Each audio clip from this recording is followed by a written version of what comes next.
bringing together academia, public and private sector practitioners, innovators, and creative minds to stimulate and innovate mindsets in Covenant University students and other participants. In the course of this 3-day symposia, we will be treated to 3 keynote presentations, 4 panel sessions, among other stimulating sessions. It will feature innovative quests, interactive workshops, networking opportunities with the top 3 innovators bagging cash award prizes. Covenant Innovation Week 2023 will inspire, enlighten, and spark curiosity among the participants at all levels. It is on this note that I say you're welcome and God richly bless you. Please put your hands together for being here this morning and be a part of the 2023 Innovation Week. Without taking much of our time, I would like to invite the chair of the symposium to come and deliver a welcome address. Our hands together as we receive Professor Lubanke Ugulano.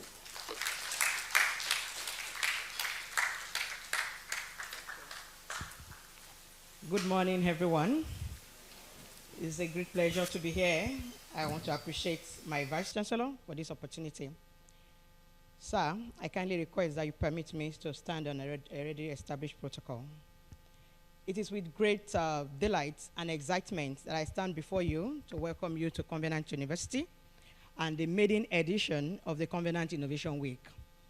Covenant University is a world-class university with a vision to raise a new generation of leaders and reinstate the black race dignity. Covenant Innovation Week 2023 was strategically organized by Covenant Applied Informatics and Communication African Center of Excellence, a World Bank-funded African Center of Excellence hosted in Covenant University, Otam.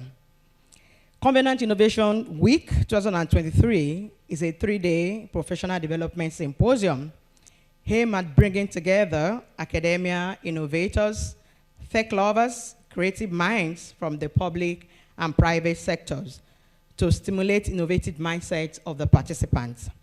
The theme of the event, Innovate 360, Navigating the Future, was carefully crafted by the vibrant local organizing committee.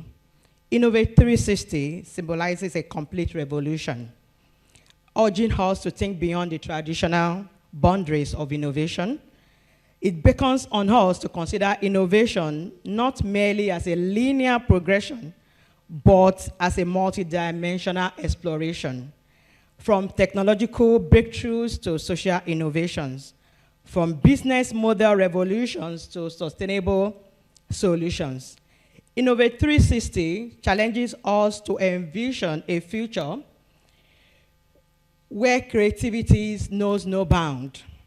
The creation of innovation ecosystem where co-creation and development of new technologies and solutions thrive.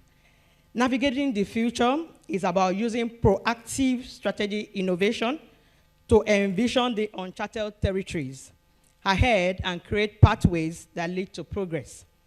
Our journey into the future requires a comprehensive approach, one that integrates cutting-edge technologies, fosters collaboration, addresses the ever-evolving needs of a dynamic global landscape. It calls us to look at the local issues with a global lens, with the view of attaining a global output.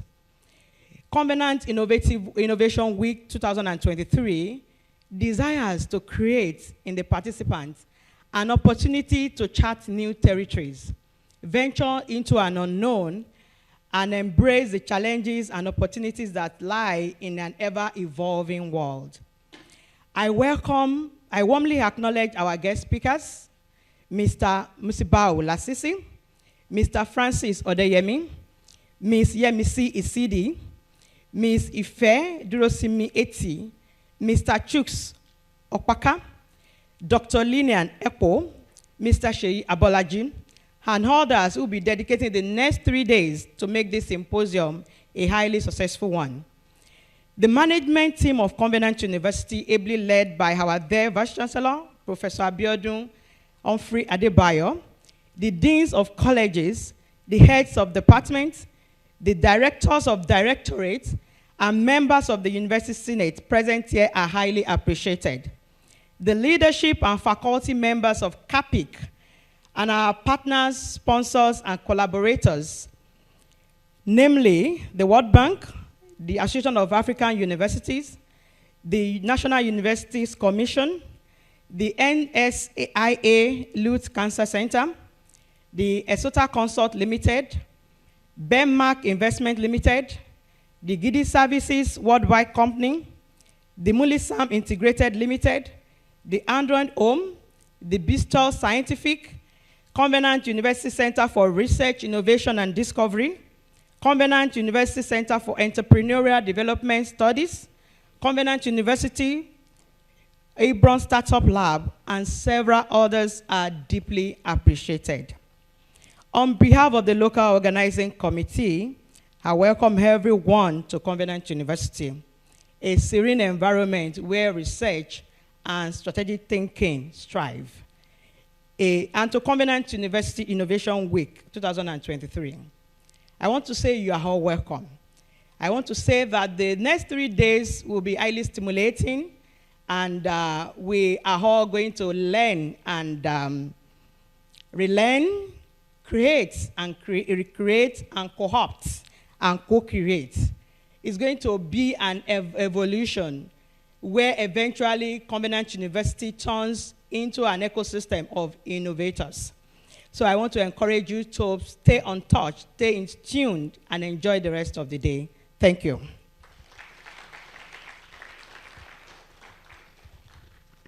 Thank you very much.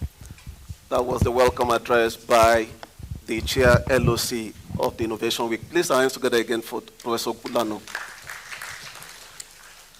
At this point, I will be bringing on board the sponsor by the central leader of Capic Ace, in the person of Professor Emeka Iweala.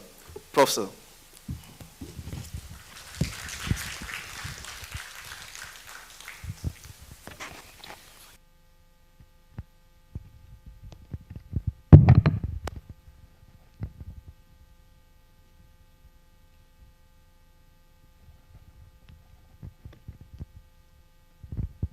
The Vice Chancellor, sir, the Registrar, permit me to stand on the already established protocol.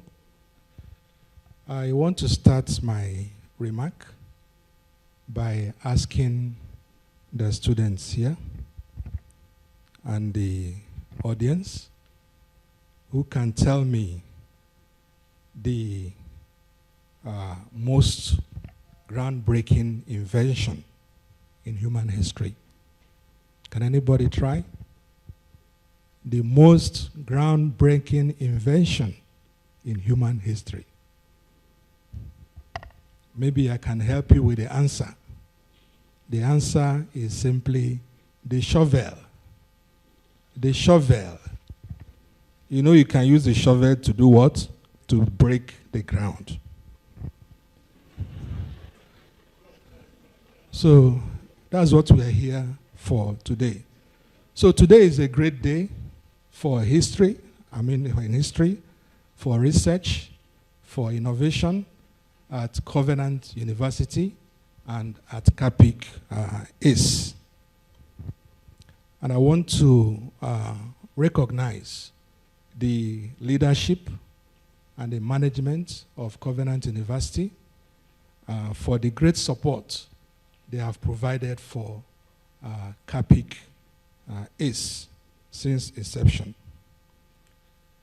I'm also grateful to the LOC, ably led by Professor Golano and her team, for putting up this program, which is on a topic that is very, very critical to the development of Africa, especially in the attainment of the SDGs. I'm delighted to welcome every one of us to this program. And this is the first time this type of program is being organized. And I want to appreciate Covenant University for giving us this platform. form. This program is actually another positive impact that our center, Capic Ace, has brought to bear on Covenant University. And this is among numerous other impacts we have made in the university. Just to mention a few of them, the center has increased the enrollment of postgraduate students more than any other center in this university. Not only that, the center has increased the intake of international students also into the university. The center has brought in high-end research equipment into the university, some of them running into millions of naira. We have also come up with high-quality research publications. We have won research grants. We have won international program accreditation for our programs. We have also brought in national, international research collaborators. We have improved digital learning, and we have also created new programs in the university, taking note of the bioinformatics program that we currently run in the university. In addition, our center, Capic Ace, has trained key officers of the university, especially those who are involved in research and innovation. Our center, Capic Ace, I must tell you, we are poised to change the face of research in Covenant University and even beyond Covenant University. And how do we want to do this? We want to do this by coming on board with value-adding products from research that can impact humanity. Let me state here that the overarching aim of Capic Ace is to discover novel molecular biomarkers that can be translated clinically into diagnostics and treatments which can help people suffering from breast cancer, prostate cancer, and also malaria. This program, the Covenant Innovation Week, could not have come at a better time than now. Why do I say this? Because recently the Vision 7 2030 was flagged off here in the university. And this vision revolves around innovation and entrepreneurship. So this program is just coming at the right time. And I also want to state here categorically, our school is a mission school, and I want to say that innovation is actually scriptural. If you go to the book of Proverbs 8, verse 12, it says, I, wisdom, dwell with prudence and find out knowledge with witty inventions. Witty inventions is talking about ingenuity, ingenious products and services. We cannot overemphasize the impact of innovation, especially in economic development, and which relies on building ecosystems. So what we are doing at the university is trying to build innovation ecosystems on which economic development will rest on, because innovation is the key to overcome the challenges of Africa. The theme of this program, Innovate 360, Navigating the Future, captures the whole essence of this program. And what is the essence? To help stimulate, innovative ideas that can lead to marketable products and services. Let me state here that our university, Covenant University, is a great university when it comes to research, because our university occupies a prime position both nationally, regionally, and also internationally in terms of research. And I want to encourage our management to begin to now innovate 360 degrees by exploiting the innovation systems we have here at Covenant University in order to make more impactful research for valuable products and services. I want to commend Covenant University here. Why do I want to commend them? I want to commend Covenant because we have put in place a lot of policies that can encourage research and innovation. I want to mention a particular one. We have what we call the Hebron Startup Lab, the HSL. HSL was simply put up to help researchers that have innovative ideas to incubate their ideas so that they can move it from research to real products. And so they have put in place a lot of things to help innovation. We also have what we call the Entrepreneurial Development Studies, EDS.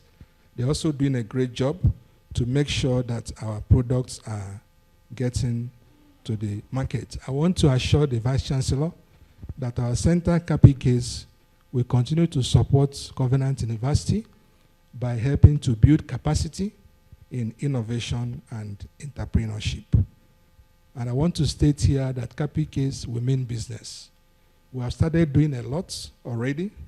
Number one, we have set up a lot of committees on innovation, driving innovation at the center. For this program alone, the center has provided a total prize money of about 700,000 naira. This is just to encourage young innovators to come up with new ideas. The prize winners for this program will be expected to work closely with the center and HSL to make sure they can fine-tune their products and make sure it gets to the market as soon as possible. Number two, our center has also launched an initial modest funding for innovation worth about $15,000.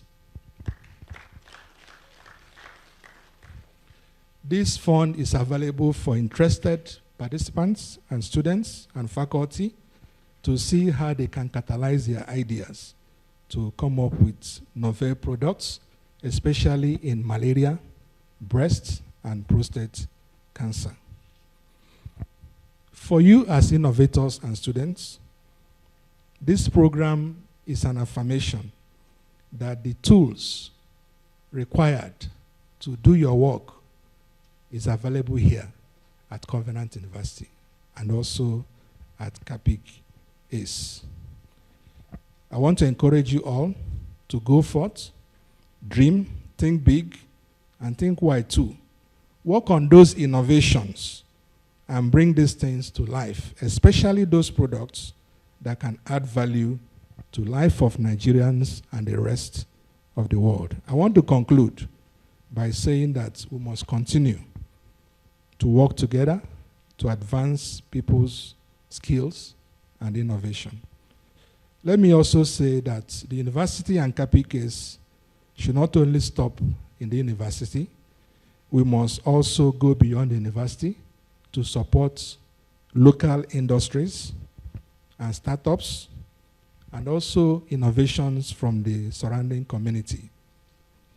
Capic Ace looks forward to working with every one of you, faculty, staff, students, our speakers, our partners, to make sure we change the face of research and move it to tangible products that can impact the society. I want to appreciate the great work of our stakeholders here, especially our partners here, who have also contributed their widow's mite, and also the resource persons for making our time to be part of our program, both those who are physically here and those who will be joining virtually. Finally, I want to thank the World Bank. I also want to thank the AAU and also the NUC and also the Federal Republic of Nigeria for providing us this platform to express research and innovation. Thank you very much for your attention. On this note, I want us to rise as I respectfully invite the Vice Chancellor, Professor A.H. Adebayo, to give his welcome remarks. Professor.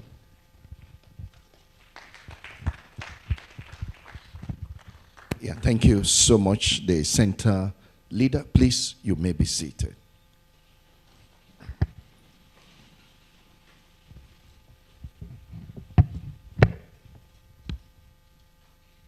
The Chancellor and Chairman Board of Regents, Covenant University, Dr. David O. Oyedepo.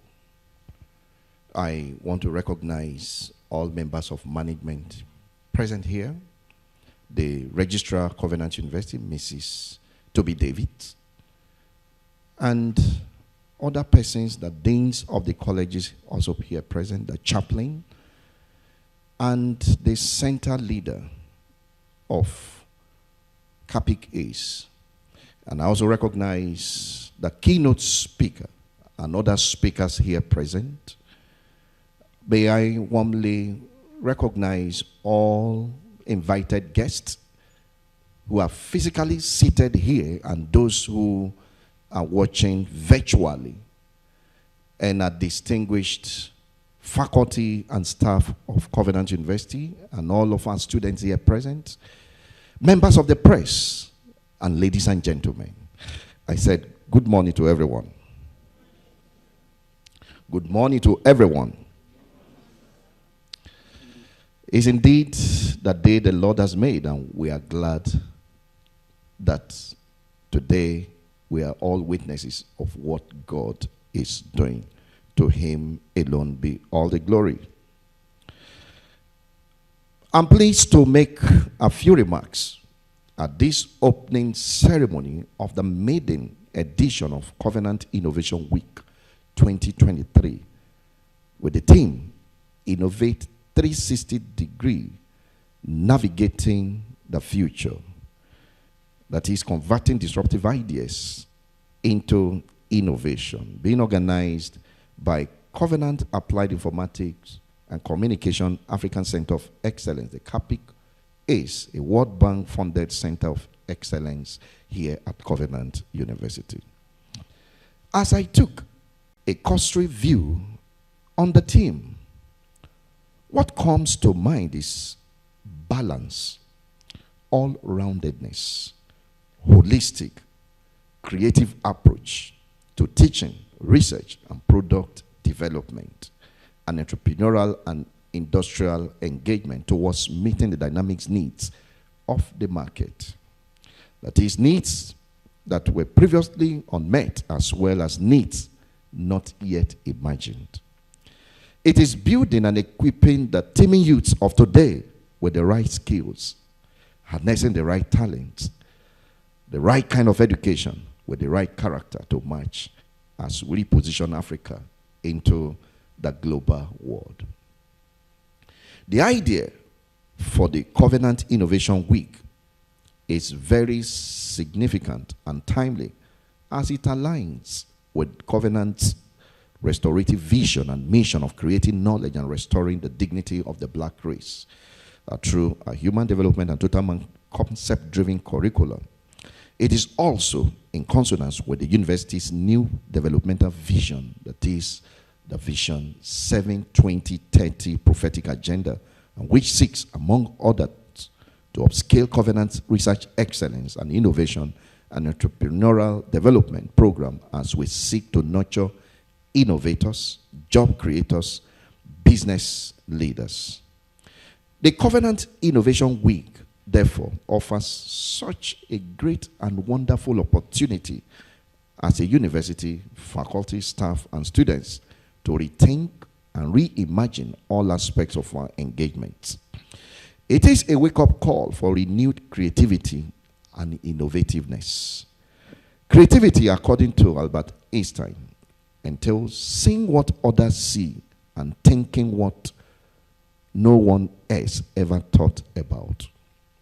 It is creativity that breathes life into ideas, transforming abstract concepts into tangible products. Creativity and thinking outside of the box also empowers researchers to innovate, pushing beyond the boundaries of the known and exploring new horizons. Innovation can be as complex as developing the humanoid robots, capsule endoscopy, augmented and virtual reality, or transformer architecture, and as simple as improving cassava yield with high disease resistance or improving students' learning experience and academic performance. Innovations creates value. It increases productivity and improves processes and ultimately create wealth. As researchers and people in the knowledge industry, it is important to note that the global educational and economic landscapes have become highly dynamic, competitive, and customer-centric. We must therefore make deliberate and conscious efforts to embrace innovation and creativity in research, teaching, learning approaches, and enterprise and community engagement, even as we strive to strengthen and firm up internal processes to maximum impact. We should also know that doing the same thing over and over again and expecting a different result is a definition of insanity. Moreover, we must cultivate a strong and enduring connection with the industry players, employers of labor, and other partners, and embrace the interdisciplinary research. I must say here that the challenge we have within Nigeria's space in educational system is a strong disconnect between the town and the gown. And we can only bridge this if we all put our hands together. That is, put efforts together in ensuring that this bridge is certain, that is, this challenge is bridged in no time. And likewise, as researchers in an ICT-driven 21st century, we must build ICT skills and competencies in complementing soft skills such as leadership, communication, marketing, and teamwork skills that will be necessary for innovative engagement in an ICT-enabled collaborative work and entrepreneurship. Furthermore, I would like to admonish all participants at this 3-day symposium to embrace the possibility mentality, which is prime of our core values. And if you truly want to become a 360-degree research innovators, noting that successful people do the things that unsuccessful people are unwilling to do, according to John C. Maxwell. In the words of our dear Chancellor, Dr. David Oyedepo, you also need to know that think the unthinkable, bear the unbearable, and deliver the impossible. I'm therefore confident that this symposium will fulfill its objective by providing a veritable platform to celebrate and showcase innovation in research excellence and raising public awareness about innovation in research and its benefits to the society, and thereby creating opportunities for research collaborations and networking, and facilitating the possible startups on research innovation. As I close in this remark, it was Theodore Levitt that said, creativity is thinking up new things, whereas innovation is doing new things. Don't just create, but innovate, because that is the ladder to greatness. I'd like to express my deep and sincere gratitude to the management of our Capic Ace and the local organizing committee, and indeed all members of the university community for putting together this wonderful and laudable program. I wish all of you a successful and fruitful Covenant Innovation Week 360-degree navigating the future. Thank you so much for listening, and God bless you.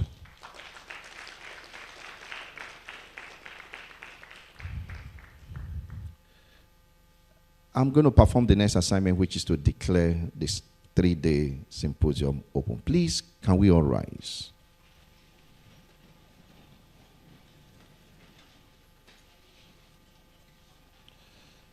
Upon the powers conferred on me as the Vice Chancellor of Covenant University and standing on the behalf of the Chancellor and Chairman Board of Regents, Dr. David O. Oyedepo, I hereby declare this Covenant Innovation Week 2023 with the theme Innovate 360-degree Navigating the Future opened in the name of God the Father, the Son, and the Holy Spirit. Thank you so much, and God bless you.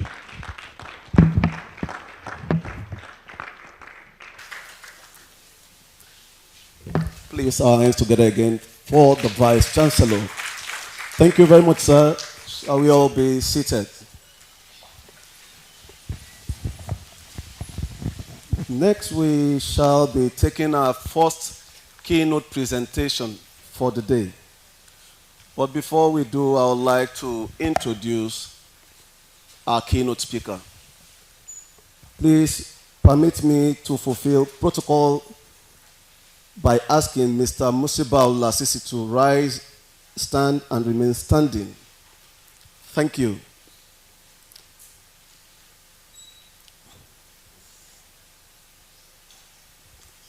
You will know why I said please. Mr. Musibau Lasisi is currently the founder of a group of 5 companies: OPEX Consulting Limited, Technology Consulting, Famsagora, an agri-tech startup, RegTech 365, a regulatory and compliance automation services startup, Certify Orb, an international management certification services firm, and a fintech startup. Mr. Lasisi has grown into a technology executive for the past 15 years before transitioning back into techpreneurship. He is passionate about emerging trends, technology disruption, innovation, and digital transformation.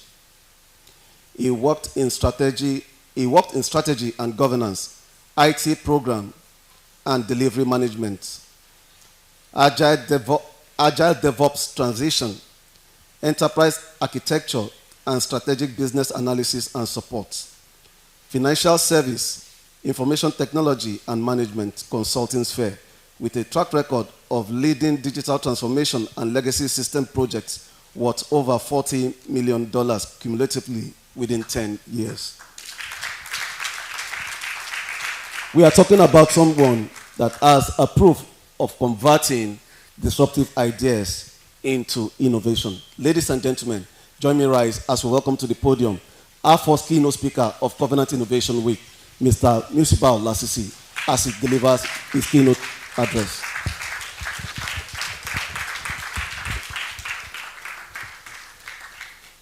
Good morning, ladies and gentlemen. The Vice Chancellor, permit me to stand on all existing protocols. Thank you very much. You may be. Yes, sir. I wanted to recap, the long list the VC brought out, but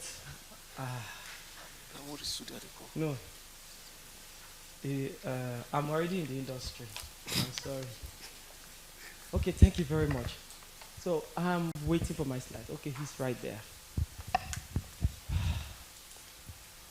Navigating the future.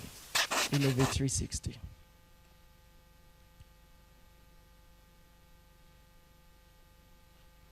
Sometimes in October 2002, this school came into existence.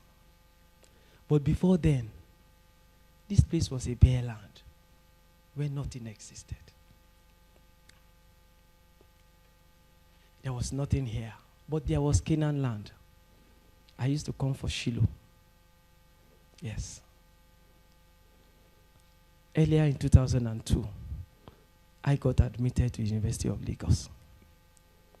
But when CU started, it it was very painful for me. I felt I should have been part of the first students from here. But I went to University of Lagos. But still, I used to come around just to peep and look at what is happening here. May I tell you that those of us in the industry, we actually don't interview those so much students or graduates from Covenant University. It is a fact. Yes, once you finish from Covenant University, your job is secured, 100%. Yeah. I'm telling you what's going on in the industry. You know what your alumni students have done. You know the strides they have made in the industry. When you look at the fintech space, I think the largest population of startup leaders in Nigeria today actually graduates from Covenant University. When we look at block categorization, it's more than that of University of Lagos within the fintech space. So you need to clap for yourself. And I'm not surprised why you have such achievements. Next slide, please. And I want to start from the beginning. The next slide. So, I started by saying there was nothing here. A slide, please. It's not moving. Okay, I'll move without the slide. When the slide comes, it will meet me here. Genesis chapter 1, verse 1. In the beginning, God created the heavens and the earth. Now, I have no apologies for those of you that don't appreciate faith-based keynote speeches like this. It's the reason we are here. In the beginning, there was nothing, only God. And God chose not to be alone. So he did something. He created. Now, creation comes with consequences. After God created, what did he say? God created man, he did all that. But did you discover something else? After creation, then there was a description. And the earth was what? It was what? Without form and void. VC, I'm sure it's not so easy to run this university. Neither is it so easy to run this center. There is chaos and crisis everywhere. And these are the circumstances that give us the need for innovation. They give us opportunities to innovate. And so, what happened? The earth was formless, it was void. God needed to create again. He needed to innovate on what he had done. Right inside every being that God has created is actually the capacity to create and the ability to create. I started by telling you about this university, which was founded 21st, I think it was October 2002.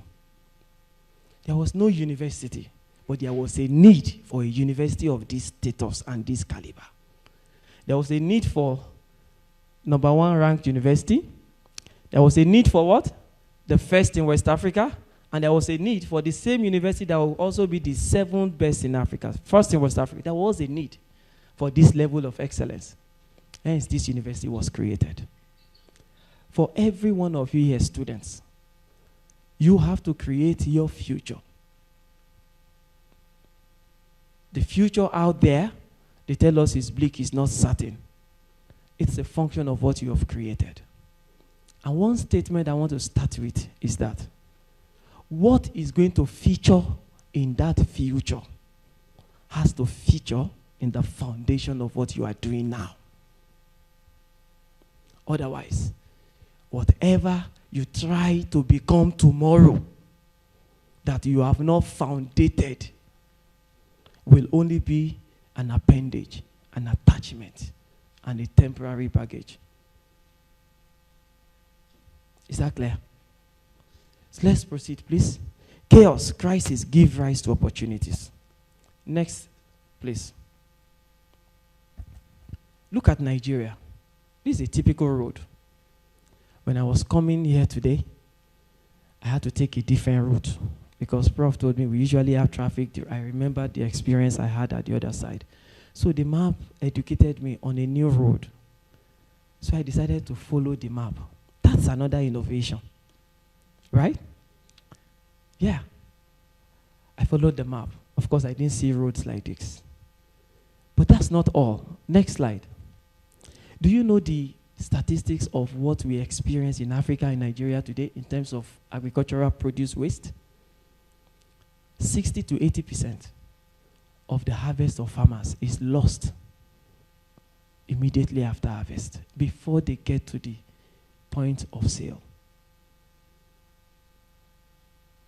That's a problem you need to solve. That problem is waiting for you to solve it. Should I give you more data? Corruption. Let me tell you, that's a problem waiting for you to attack it. What about our infrastructure? What about capacity? Do you know the impact of JAPA right now on Nigerian financial systems? Or what about the statistics about our development index? Just look at Nigeria compared with South Africa. Look at our GDP. Just look at our Human Development Index. Life expectancy. You are not expected to live beyond 55. You are saying, yes, you either innovate or you die.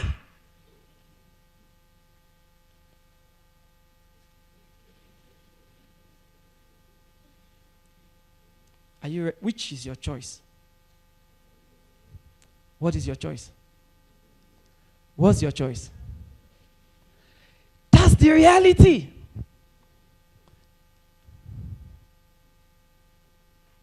I don't want to go into more graphic because my time is not much, so I couldn't give you very detailed slides. Do you understand? You either innovate or you die by 55. But when you look at our lecturers here, I'm sure some of them are already above 55. Sir, I'm sure you can point at some of your colleagues that didn't make 55. Some died of prostate cancer. Some died of breast cancer. There was no innovation, no solution to their diseases, to their problems. What's the guarantee you have that you will not contact cancer, that you will not have it? What's the guarantee? You must innovate. We must innovate. That's the only option we have. The future is not certain for as long as we do not create solutions to our problems.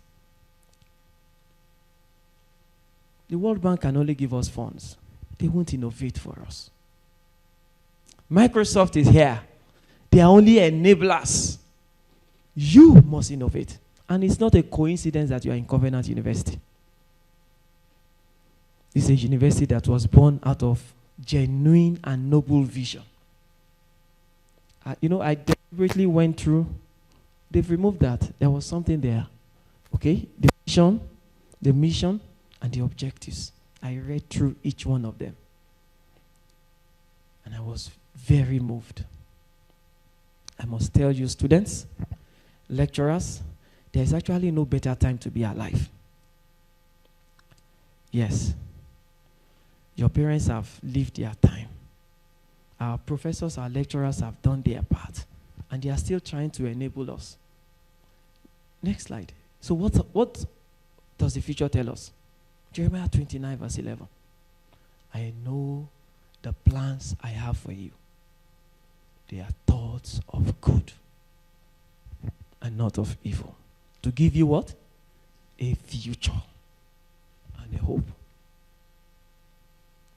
Sorry, I'm in the marketplace. But I'm also a mission-driven marketplace businessman. Well, I run 5 enterprises, right? But the reality is that they're all mission-driven. I have to tell you that. Journey into the future. Just some few use cases because time is not on our side. I won't be able to run through this. You have to solve problems. We need technology advancement. We need to build our economy. We need to improve on connectivity, build strategic relationships. Next slide. We need to improve quality of life. We need to work on environmental sustainability. Otherwise, the earth can cave in, right? COVID happened, right? Do you realize that since the pandemic, we have had some of the biggest breakthroughs in humanity? And you are right there at the beginning of this. You must be part of it. You cannot afford to be a passerby. Next slide. And I'll go back to the Bible again. Pardon me. That's the third time I'm going to the Bible, right? Noah's Ark. Archimedes told us he discovered the principle of flotation, right? No, he didn't. It was Noah. It was Noah. Eureka, eureka. We were taught in physics. It was not eureka. Noah just did not patent it. It was Noah's Ark. So really, next. I want to round up here. As you go out to innovate, as you go out to solve problems, some of you may be familiar with that image, right? You know that young boy, right? It's all about innovating to help humanity. Solve the problem of food. Solve the problem of transportation.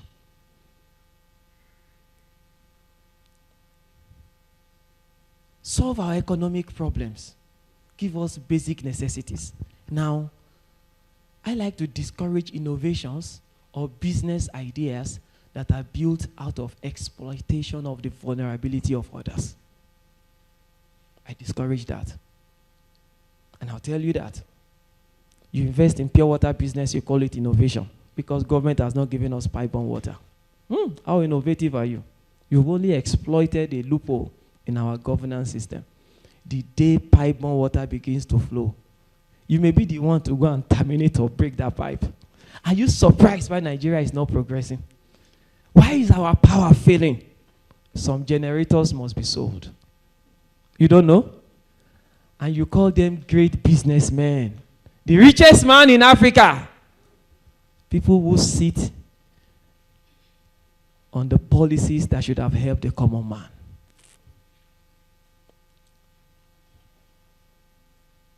I discourage that. But I'm telling you, as you go out to innovate and attack the problems that are staring at us, that are about to run us extinct, focus on innovations that do what? That are geared towards helping humanity. Anything that will not help humanity, that will not serve the interests of humanity, is not a noble idea. And the reality is that it actually will not last. It will not last long. That's the truth. So, finally, I think that's my last slide. This is my last slide.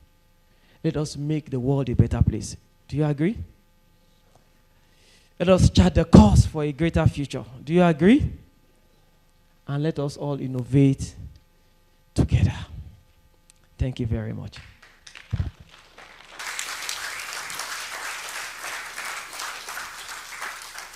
Thank you very much, sir. Less than 30. Thank you very much. Please our hands together again for Mr. Musibao Lasisi for that sharp and precise presentation. Anything that will not serve humanity should just be discarded. It's not a noble idea. Thank you very much, sir, for that wonderful presentation. And quickly, we shall be taking questions. If we have any questions, feedback that we can quickly harvest here before we go to the next session for our group photograph. Thereafter, we'll be having our coffee break and cocktail break, and we network before we proceed into the next session. Questions? Or do we have any unclarified assumptions that we want clarity on? while we are here? Beautiful.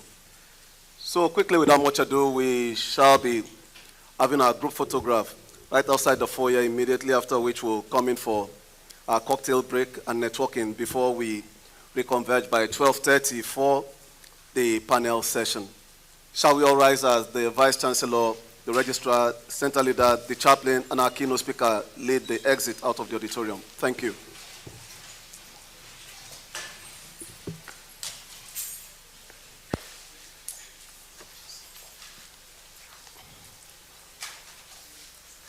Please, we all like to join them at the foyer in front of the auditorium, in front of the building where we'll be having our group photograph.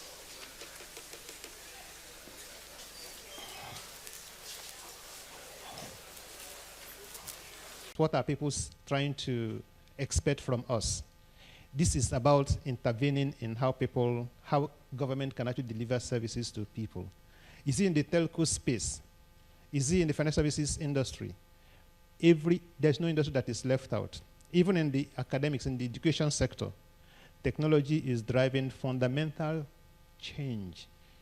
And I think, like Lasisi said, we are the privileged few that's at the forefront of it. This is a time to jump in with our 2 legs and our 2 hands. Whatever thing that is blocking anyone, it's time to remove those blockers. We need to get a hold of this. Mr. Lasisi also showed us those societal ills, bad roads, and so on and so forth that we experienced and we encounter on a daily basis. And I think the good news is that we have these monumental challenges. And then we also have the monumental brain to develop solutions to those problems. They say Africans, foreigners are not going to solve African problems. We are the ones to solve our problems. And we understand it. Whether it's about election, we can fix it. Whether it's about electricity, we can fix it. If it's about our roads, we can fix it. Wastage in agriculture, we know what to do to reduce it. So I'm looking forward to the conversation, because we'll be talking about some of those blockers. What are the challenges really militating against adoption? Is it from a policy point of view? Is it from a training point of view, capacity-wise? Is it from a cost point of view? Is it the actual infrastructure that we need to spur or to drive some of these initiatives? So we'll be digging deep into every one of them. Thank you so much, and I'm looking forward to the next conversation. Thank you very much, sir, for keeping to time. Yes, so we're going to go quickly to the next speaker. We have Dr. Olagoke Oladotun. He's going to be also giving us the perspective from sustainable technology solutions and also cybersecurity in the age of innovation. Please let's make him welcome. Thank you.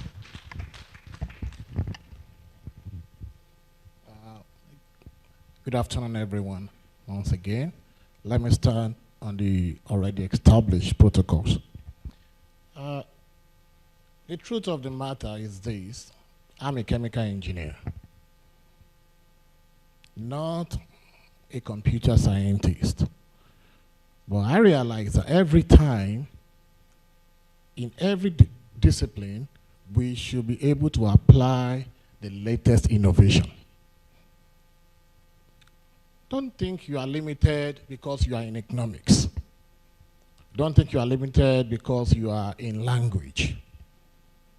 The emerging technologies is a platform for us to change the way we think.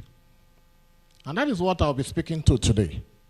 I want to stimulate our mind about the way we solve our problems.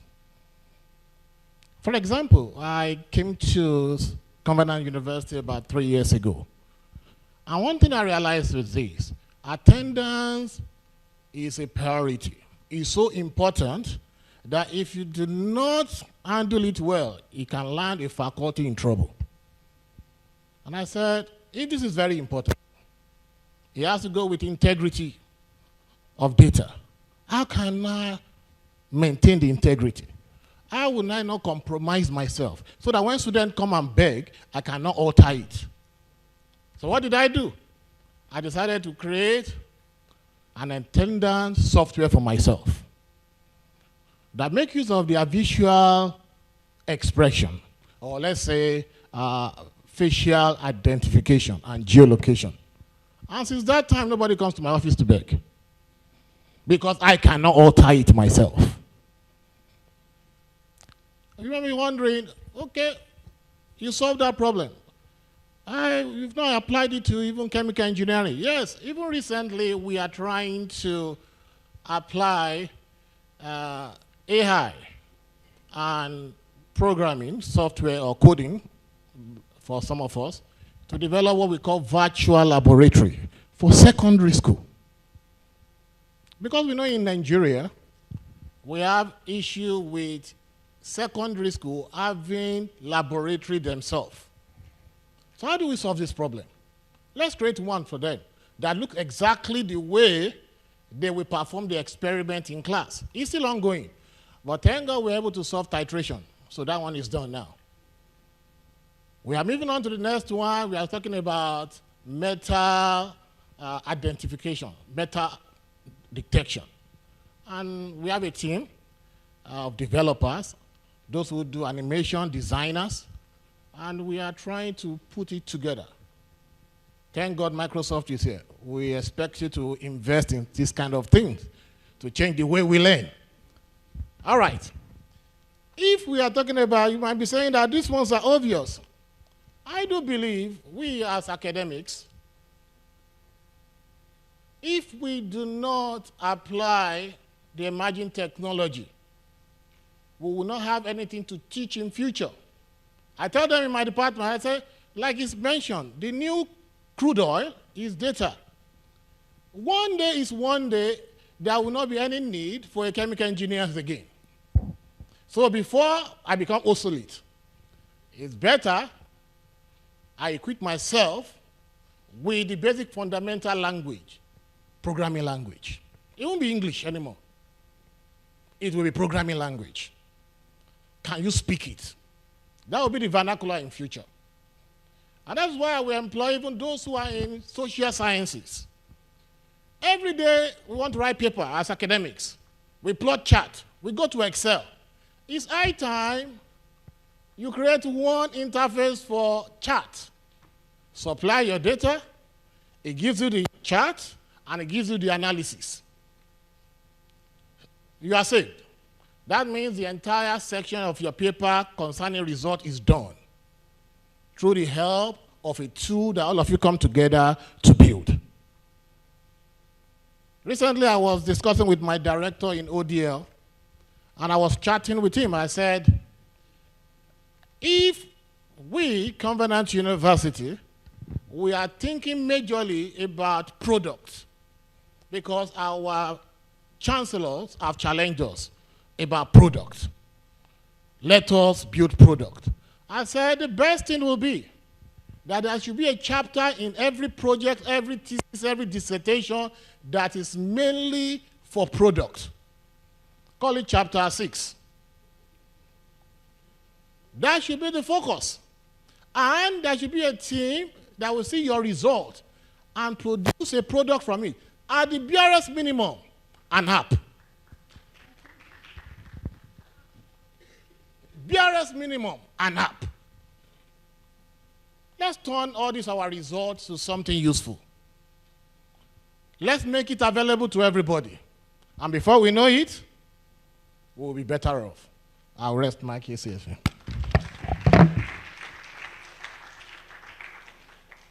Thank you very much. So I'm going to attempt to do a bit of Professor Conrad's topic. He was supposed to talk about ethical issues in the use of technology innovation. And so because I'm a technological person myself, we have all alluded to the fact that data is the new gold today, right? And we agree, everybody agrees to that. So there are a lot of things that we need to think about in terms of adopting technology. The two speakers before me have alluded to the fact that technology is supposed to be a driver and an enhancer. But sometimes technology also can have negative effects, and that's what I want us to just think about in the next few minutes that I'll be talking about this topic. The first thing I think for me is issue of information privacy and information security. So security and privacy are two different things, even though they are related. But I think one of the biggest problems for me in terms of using internet, using technology, and using social media is the issue of privacy. It's almost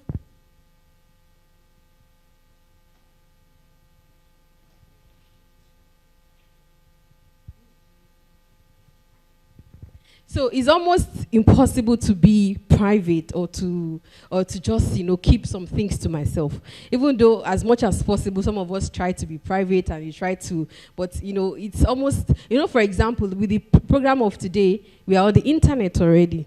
And if you didn't tell somebody that you are going to be here at Cookread, somebody just checking the university's website or Twitter page or whatever may be able to locate you. And if they are looking for you, because people taking picture, photographers taking picture, he didn't ask you, do you want to be on the internet, the university page, on WhatsApp, on our Capic Ace platform, they're already sharing it. So if someone wants to know where I am now, it's not hard, no? Is it difficult? It's not. So sometimes you may really find it difficult not to have that privacy intruded into, but with the use of technology, it's almost impossible. If the Vice Chancellor is making any keynote address somewhere, we can be in the comfort of your room, and you are listening to everything that he's saying. So let's agree today that privacy may not be completely achievable with the use of technology and with the use of information. Recently, I had cause to be at a conference, and I didn't really tell people where I was. But before I knew it, people were already greeting me because the conference had uploaded my picture. I didn't even know that I was on Twitter because I am not even active on Twitter. But somebody saw my picture on Twitter and sent me a message and said, "How is Canada?" I'm like, okay. What's going on? I didn't tell you that I was in Canada, so how did you find out? I was like, I saw your picture and on the conference, and I'm like, okay. So privacy is a problem, and whether we admit it or not, it may be really difficult to be completely private. So that's one problem. The next problem is misuse of user information. Sometimes all the information that we put up, we have good intention, but anybody can use that information and use it against you. Many people try to be private because they feel that it is what you know about me that you use. Your boss may say, this boy is just jumping all over the place. Let me deal with him. So user information, once it's open, anybody can wake up and then decide to misuse it. So misuse is a problem. The next problem with this user information is commoditization. I hope you are aware, and I know you follow the story of Facebook when they had problems with the US government, where they are selling user data to companies, to advertisers and all that. So as you put yourself online, you must be aware of some of these problems that, okay, do you give, because some of us, we just, and I'm going to get to the point of informed consent, some of us just click accept, accept, accept. You don't, me inclusive. I still did something and say cookies, I just clicked accept all. Do we know the meaning and the implication of accepting all? Do we even read? Sometimes even the software themselves do not fully declare to us what we are getting into, but I will get there in a bit. But what I'm saying is that sometimes our user data can be commoditized and maybe sold. There are many times you go up and down, maybe at the airport, you are crossing the border, they're asking for your phone number, they're asking for your address, they're asking for certain things. These things are data that they are collecting over time, and it's massive resource that may be sold. And they may not even tell you that they're going to sell it. But the truth is that sometimes they sell these things to advertisers and, you may not really have control over that. There's also the part of ad fraud. Ad fraud, and some people may agree whether it's fraud or it's not fraud, but there are many times where websites are crawling your information. If you go and buy toothpaste, the next thing you start to see advertisement on toothbrush. Have you witnessed that before? Apart from even buying, sometimes even when you're talking, have you noticed that maybe you and your friend are talking about something, and before you know it, when you go online, you are seeing the advertisement. I was telling my husband, I said, these people, it's like they are listening to us. Because once I say something, and I'm discussing something, maybe I'm discussing about glasses or whatever, when I get on Facebook, the advertisement I'll be saying is about glasses. Please, can anybody just bear me witness? So I was like, it's like these things, they have a way to activate your microphone. They can activate your microphone and they can listen to your conversation. So if you are saying something, oh, I want to make my hair, I want to buy a dress, the next thing you start to see advertisements surrounding, what you just spoke about. So these things are real, whether we accept it or not. I was speaking with a friend and I said, ChatGPT has come to stay.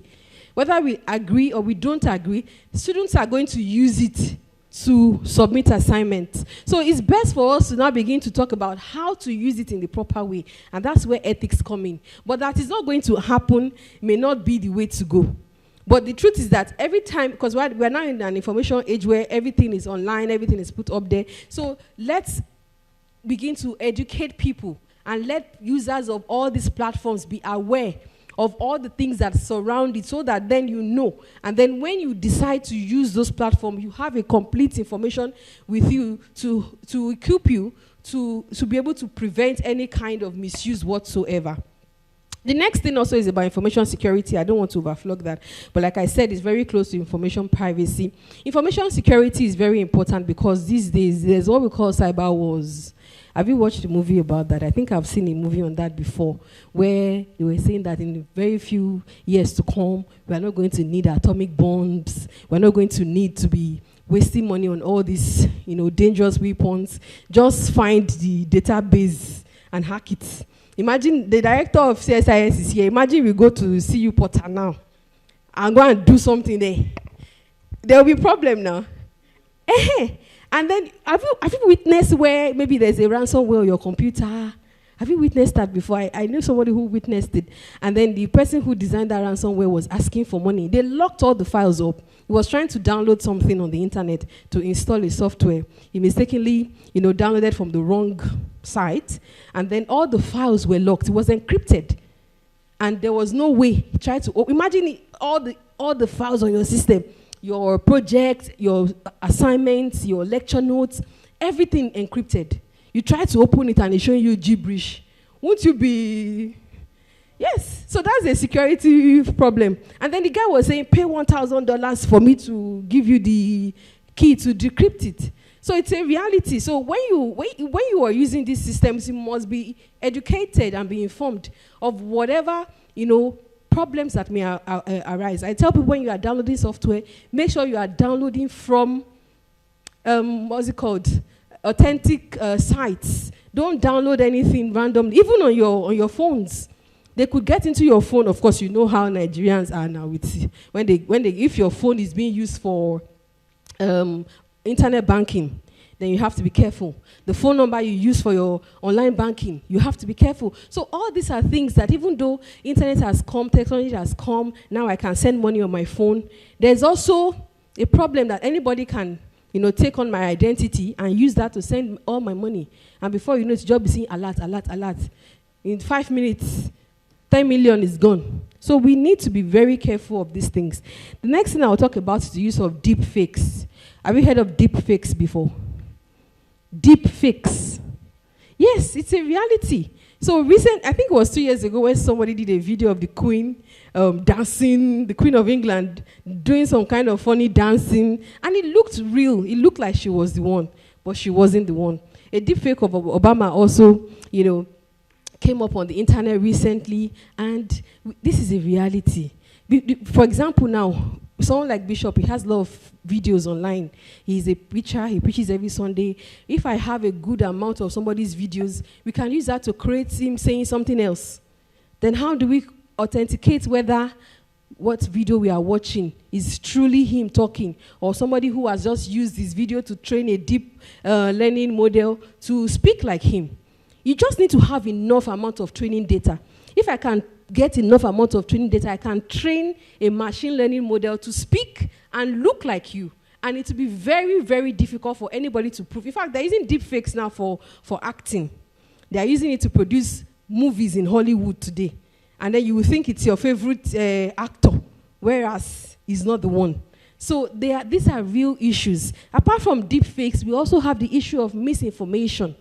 Fake news, you know what that is. Where something is up online, they say somebody is dead and the person is not.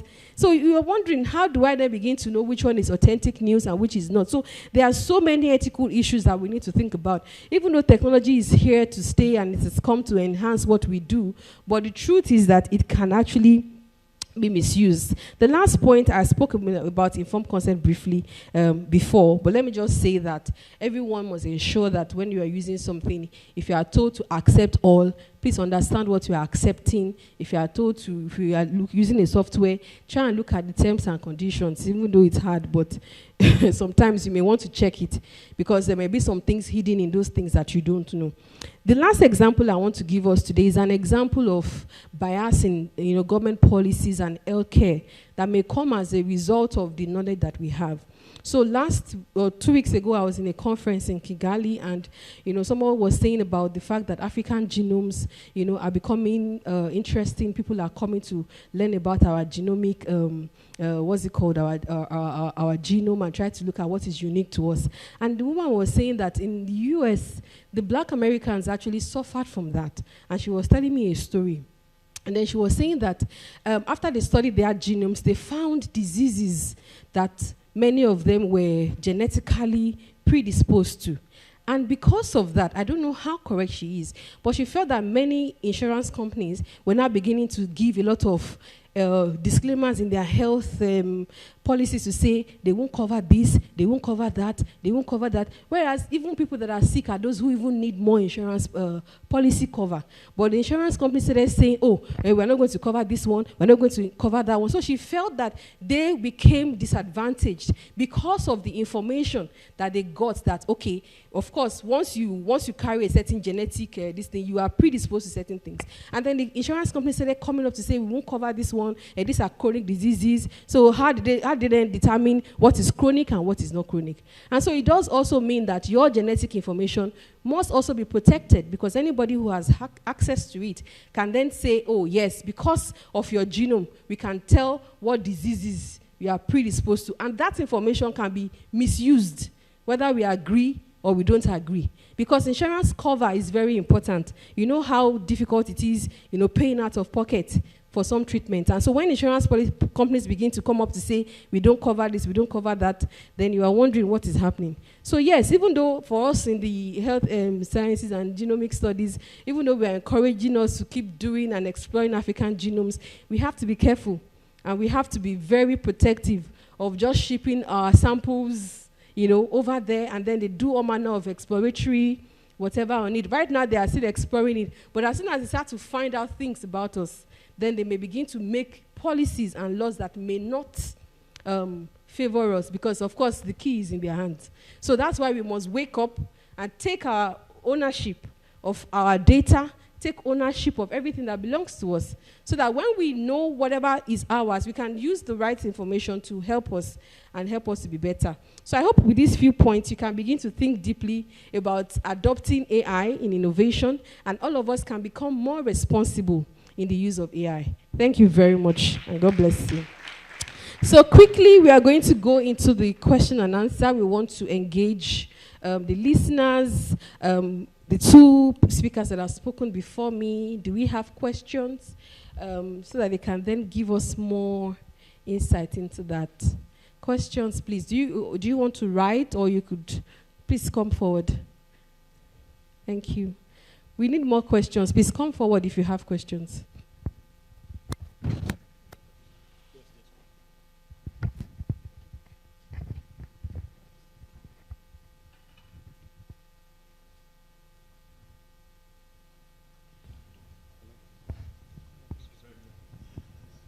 Hello.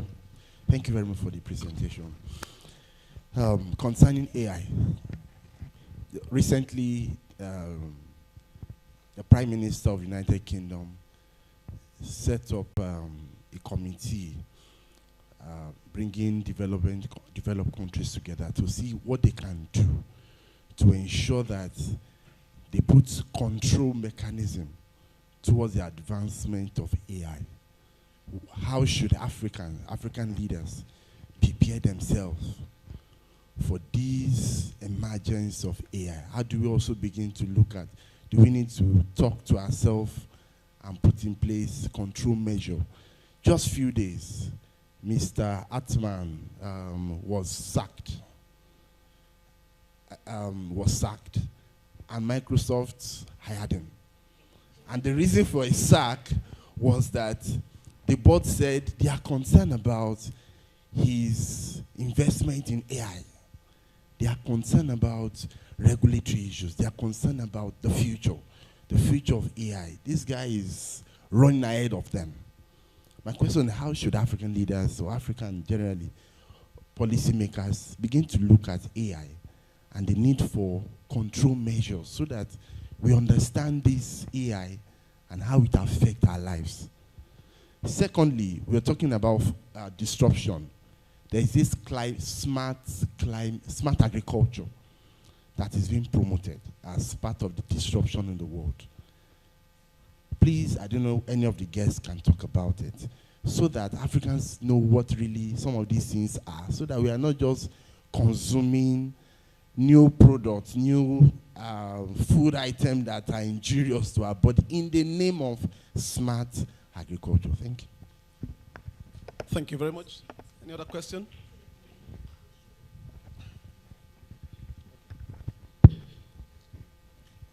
Thank you so much.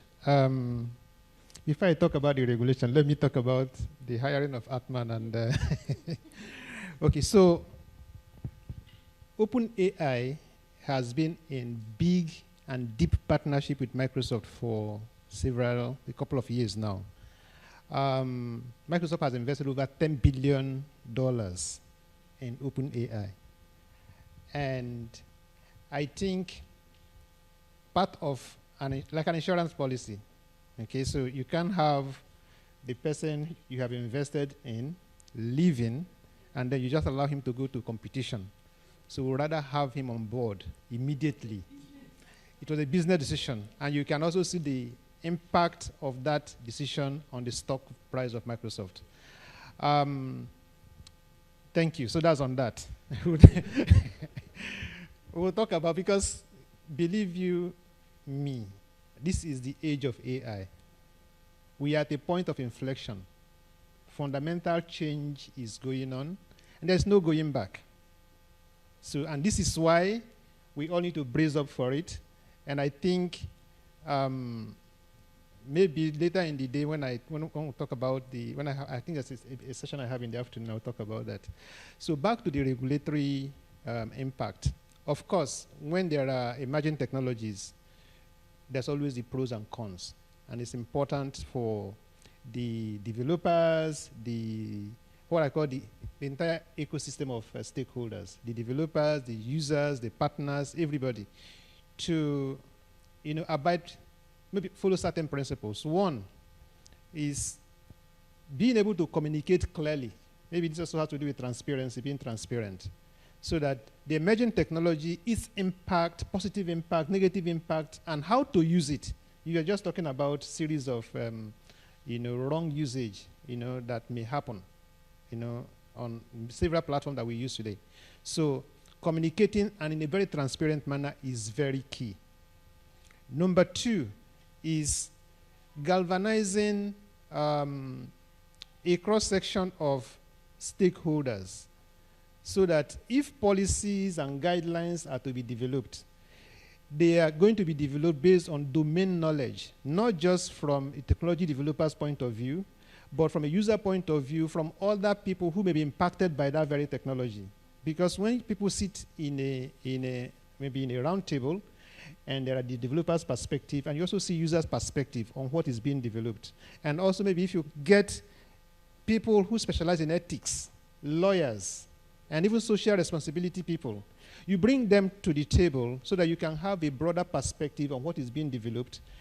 That way, when you develop guidelines, it becomes more inclusive. When you develop, the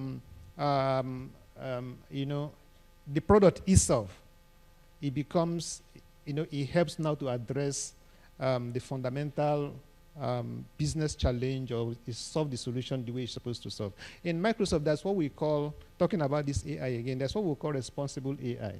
It's one thing we are championing and driving, so that And it talks about this whole body of ecosystem of users, partners, and different collaborators in the AI business, so that we are sure that you who is using AI solutions or tools, you are using them in a responsible manner, in a transparent manner, so that everybody is aware of the do's and don'ts and the limit to which this can actually take us. So I think it's a broad ecosystem that we need to take along. And I think also we cannot talk without the place of education and training. Okay? People need to become a lot more, let's be 1 or 2 steps ahead of the development in terms of training, so that, you know, I have heard about all the fake news and all the video, but I didn't know it's called deepfakes. So this is today, I'm just hearing for the first time. So I've taken a note of that. So I need to go home now. Okay, so is that what this thing is called? So everybody is learning. I tell people that I run Azure business for Microsoft. And Azure, sometimes we think it's one product. There are probably over 140 different solutions in Azure. How am I going to cope? How are my partners going to cope? So I talk with partner A, maybe they're just doing like 5 solutions. I talk with another partner, another 5 solutions. So I'm going to have probably a broad spectrum of partners focusing on different areas of the same hyperscaler. So this is really the era where training and retraining and then retraining again and then training again is so important. So we just need to continuously learn. Okay? Thank you.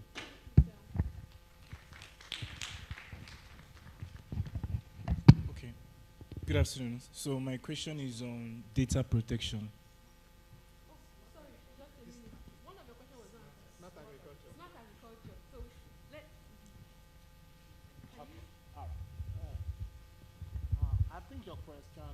You are trying to ask if we allow AI to determine how our crops will grow, maybe it will lead to smart genome product.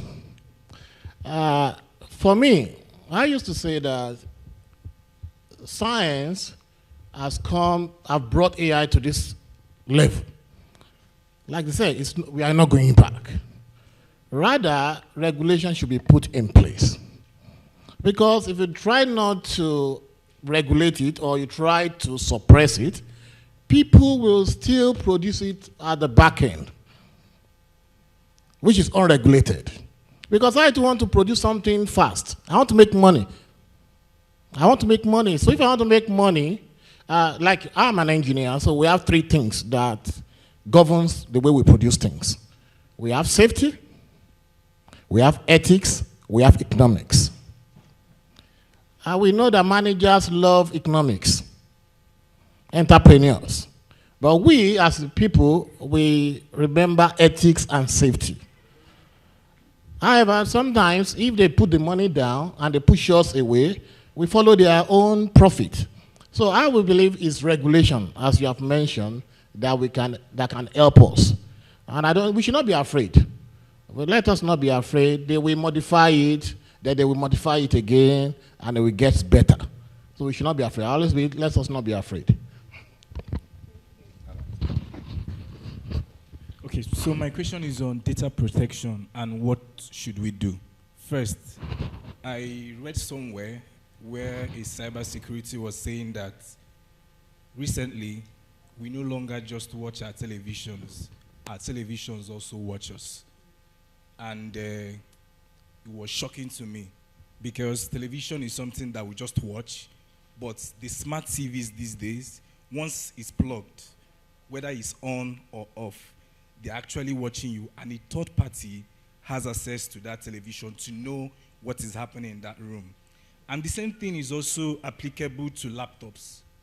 Provided, I had a friend that was actually taking a cybersecurity course, and I'm sorry I'm going to say this. So he said his lecturer, or the person that was actually teaching them, who lives in India, was able to access his laptop and was able to send him a picture of him wearing boxers and entering the bathroom. And I'm like, his laptop is actually off, but it's just that the webcam is on. So is this not an infringement on our privacy and all of that? what can we do as regards to regulations of some of these things? Thank you very much.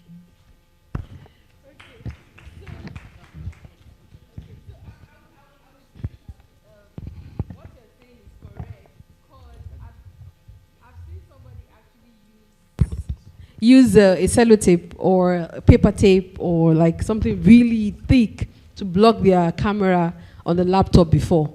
And I was asking the person why doing this, and he said, yes, he himself is a hacker, and he knows that your camera can be activated even when it's off. And I was shocked. So even your phone that you carry, as you're looking at your phone, the camera may not be on, but there could be a third-party software somewhere that could pick your face and transmit it. Even when you go on the ATM, have you seen your face on the ATM before?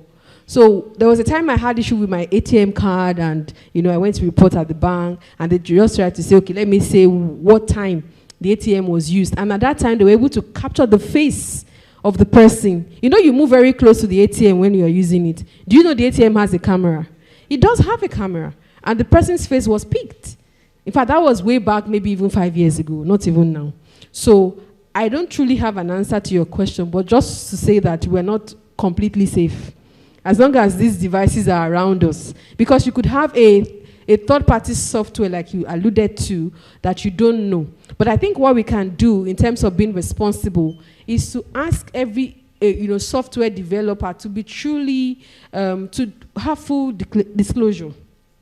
If I'm using a software, there should be full disclosure of what that software is doing, and even the one that I don't know it's doing, let there be a full disclosure. But many times they could hide it somewhere in the terms and condition agreement, which I've just advised every one of us to read, which we don't always read. We accept cookies. We don't know what those cookies are doing. They are small. Yes, you can try to expand it and read it. Because the truth is, if you are not aware and something is being taken of you, you cannot come and say ignorance is not an excuse. So just be aware. Like that example you gave, the guy would have thought, oh, nobody is seeing me. But it's even good that he was putting on clothes. I've seen people whose nudes were taken. Yes. Whose nudes were taken and were sent to them, and they were asked to pay a ransom. So you need to be really careful around these devices. Even your children's tablets that they use, that you think nobody knows anything. They could be taking their photos and be transmitting their pictures. They download games, they download all manner of stuff. You don't know what the person who has designed the game has put. I could write a game or a software and put something inside it and ask that thing to be transmitting information back to me as a developer. And you as a user, you will have no idea. You will just be clicking and having fun. So that's why we need to educate everyone about the dangers. And we also, as developers we should also be careful of developing things that are dangerous. But you can't have control over another person's actions. So you as a user, you then need to know how to guide yourself and protect yourself. But unfortunately, what you have said is very correct. So I don't know, maybe somebody else can... You know how I wanted to, there's one way I always explain it or talk about it. We live in two worlds.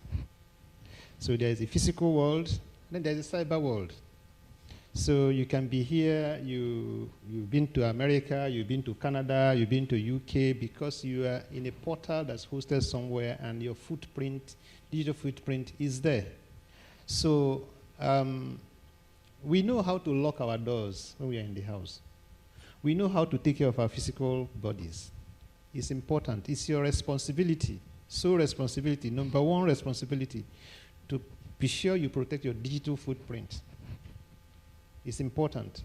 Okay, like she was saying, posting all sort of videos, birthday, children this, friends that, and so on and so forth. The era is changing. I think we just need to, I talked about being 1 or 2 steps ahead of technology if it's possible. If it's possible. Stay on top of it. It's your responsibility.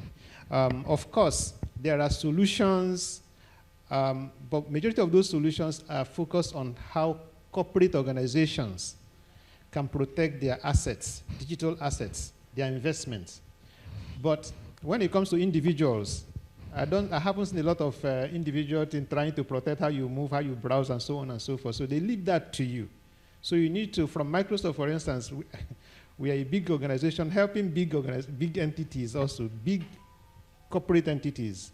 So if it comes to how you identify maybe your password to your system, of course, we've done all those ones.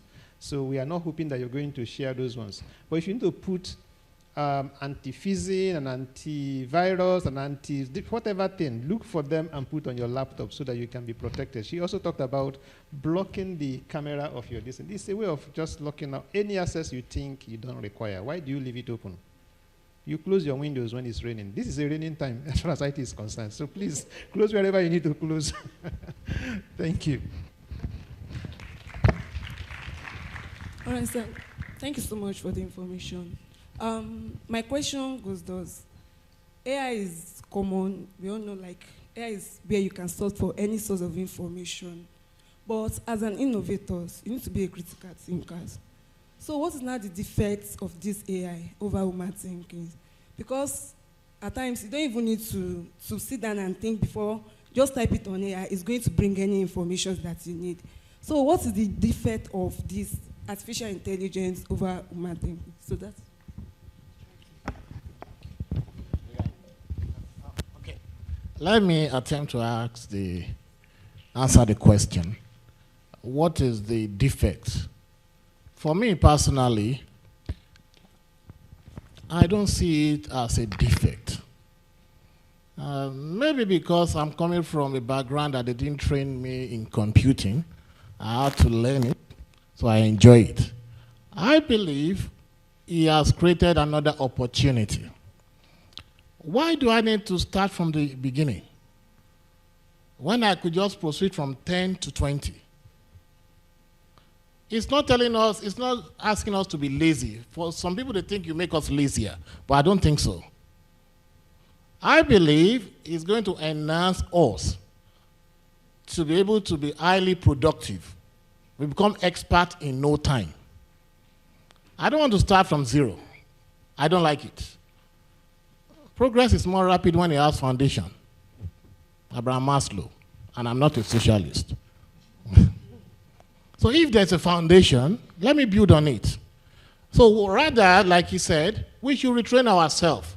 That's what we are saying now. Don't start from zero. AI will get you to number 10. Moving from 10, so the training will start in the academia now. We are telling them, because sometimes people cancel, this is from ChatGPT, I'm canceling your paper. No need to cancel it. Just increase the grade. You know, that is the starting point. Make that one 0 now. So you have been doing it over 0 to 10 before. Make it 0 to 20. So that they will know how to work harder. We need to innovate as well. AI cannot be too smarter than us. For us, we think it's smarter. No, it's just a fast thinker. Because he has all the data and he can analyze them on time. It will still rely on us to make the good judgment. So let us not be afraid. So smart, when you put in ChatGPT, you know those answers are not always correct. They are not always. He's just going to reply. He must reply. He must reply. They are not always correct. So if you give me, I know that it's from, or you like, just type in this topic, write the paper on it. It's going to write the paper. But all your references, the citations, they are always wrong. All the citations are always wrong. So you have to go back and find a citation that will rhyme with that thing and rewrite it. But for those who do not know, just submit it and you get -10, if it's me. That's what I will say. Very much. So we're going to take a break briefly, and we're going to listen to another presentation. He walked in while we were here. He's going to be speaking to the second part of Professor Conrad's part. So please, let's make welcome Professor Obina. He'll be speaking about leveraging emerging technologies for innovation and impact in biotechnology and healthcare. Yes. Thank you, Prof. Despite the short notice. Thank you, sir. Thank you. Thank you for having me. I was asked to stand in for Prof. Conrad. I'll be talking on leveraging emerging technologies for innovation, the biotechnology, and healthcare. First of all, I'd like to have us understand what exactly is biotechnology when it comes to biological sciences. We are dealing with microorganisms, animals, where we can actually modify them to suit our needs. And we can leverage on several technologies to do that. For instance, I'll be talking on 3 areas: agricultural biotechnology, industrial biotechnology, then environmental biotechnology. On agricultural biotechnology, now we find out that we are talking about food sustainability. By the time there are crops you don't need to wait for a whole season. Within a short time, you have the crops harvested, because there are new technologies like hydroponics that allows you to kind of farm all through the entire season. Seasonality no longer becomes a problem in terms of growing our crops, because there are so many technologies that have been built that has removed some of those hindrances that we used to have concerning production of agricultural materials. In agricultural biotechnology, I would like to talk about the golden rice. I don't know how many of us have heard about golden rice before. How many of us have heard it? Yeah, golden rice is an example. This is where vitamin A has been added to, using biotechnology, added into the rice.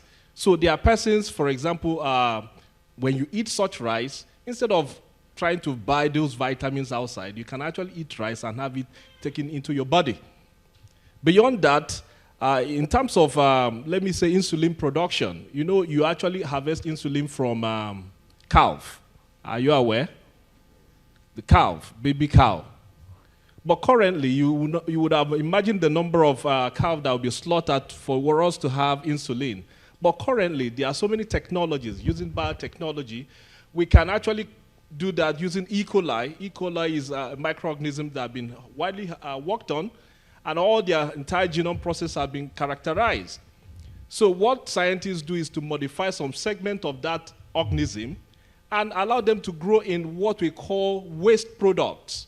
As these organisms are multiplying, they end up producing insulin for us. Those are some of the things that emerging technologies have done for us. Then coming to environmental biotechnology, where that is my area of purview, I would say that environmental biotechnology has changed entirely. Gone are the days that we waste donkey years growing organisms in the lab.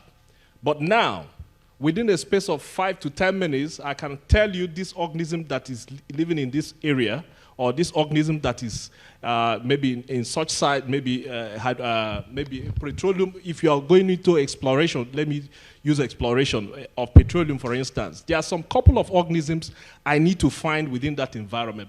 Just the presence of those organisms is an indication that we have hydrocarbon deposit in that environment. And these are some of the things that we can use using metagenomics. When you talk about issue of sequencing and all that, I remember when I started the initial sequencing I did, that was far back in 2010. It was rigorous because I know coming from Africa, you have little or no knowledge about the issue of molecular biology. Yes, we have been taught, but we have not experienced it. So on getting to traveling out, had the first knowledge of doing all these things. And within the lab, my host mandated me that, yes, we've not been doing this in this lab, but you must start it. And I started from scratch. I had to do a lot of things within a short time. It's as though your world is crashing. But however, I was able to scale through. In the course of all these things, I discovered so many new things. For instance, for me to sequence an organism, characterize, for those in microbiology, you take a whole lot of growing and all that. You don't need to do that anymore. Using modern science, you can pick it up right from the environment, characterize it. That is what metagenomics talks about. Do what we call clone library. Clone library gives you a picture of the entire organism within the space. And that is what we have now adopted in microbial ecology when we talk about microbiome studies. Now, people are looking at microbiome, the air, so many parts of human body. But this is what has been leveraged using what? High-throughput sequencing technologies.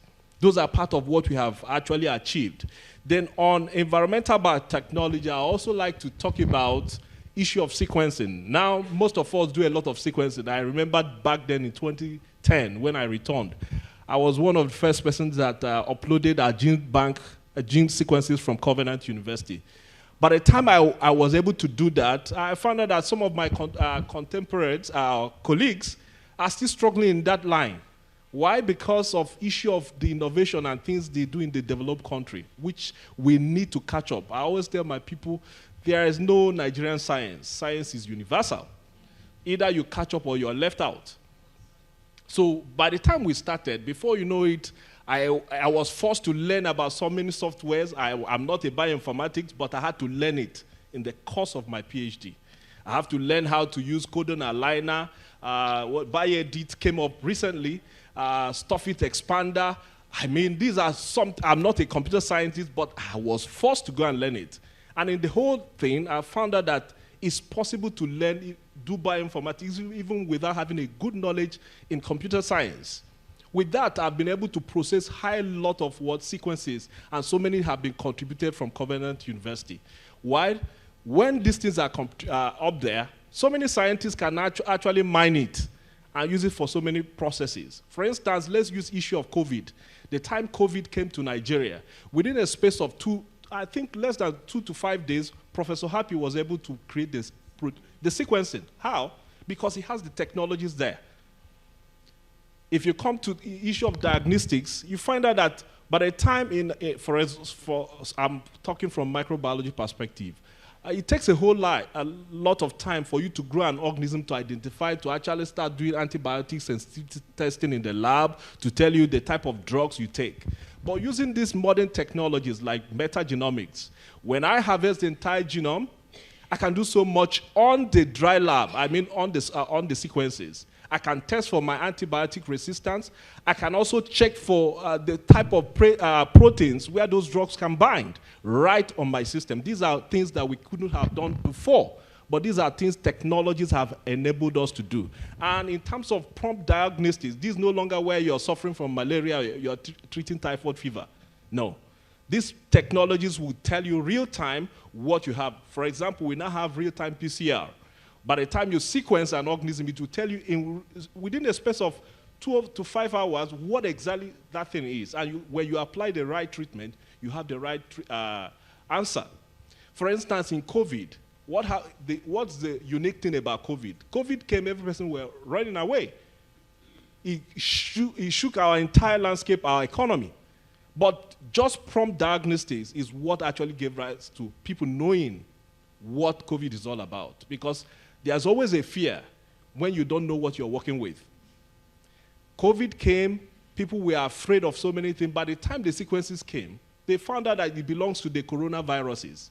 And in terms of molecular sequencing, where an organism shares about 70 to 80% similarity with a particular organism, when you apply the same treatment for the particular ones that you know that have been characterized and known, when you apply the same treatment to the unknown, it will have the same effect. That is how COVID was actually handled. So you find that there are so many diseases that can easily be diagnosed within the space of even the unknown. By the time I check the similarity index, looking at the 16-days RNA, which we call the molecular chronometers, we can actually deduce and tell you that this is exactly what this organism. Even if you don't know the antibiotics for this new one, by the time I apply the same antibiotics of the ones that have been treated before, it will have the same effect. That is what modern technologies have brought to us. So before I round off, sorry that I have to take it this way because I wasn't told early enough, so I just came from lecture to come and assist.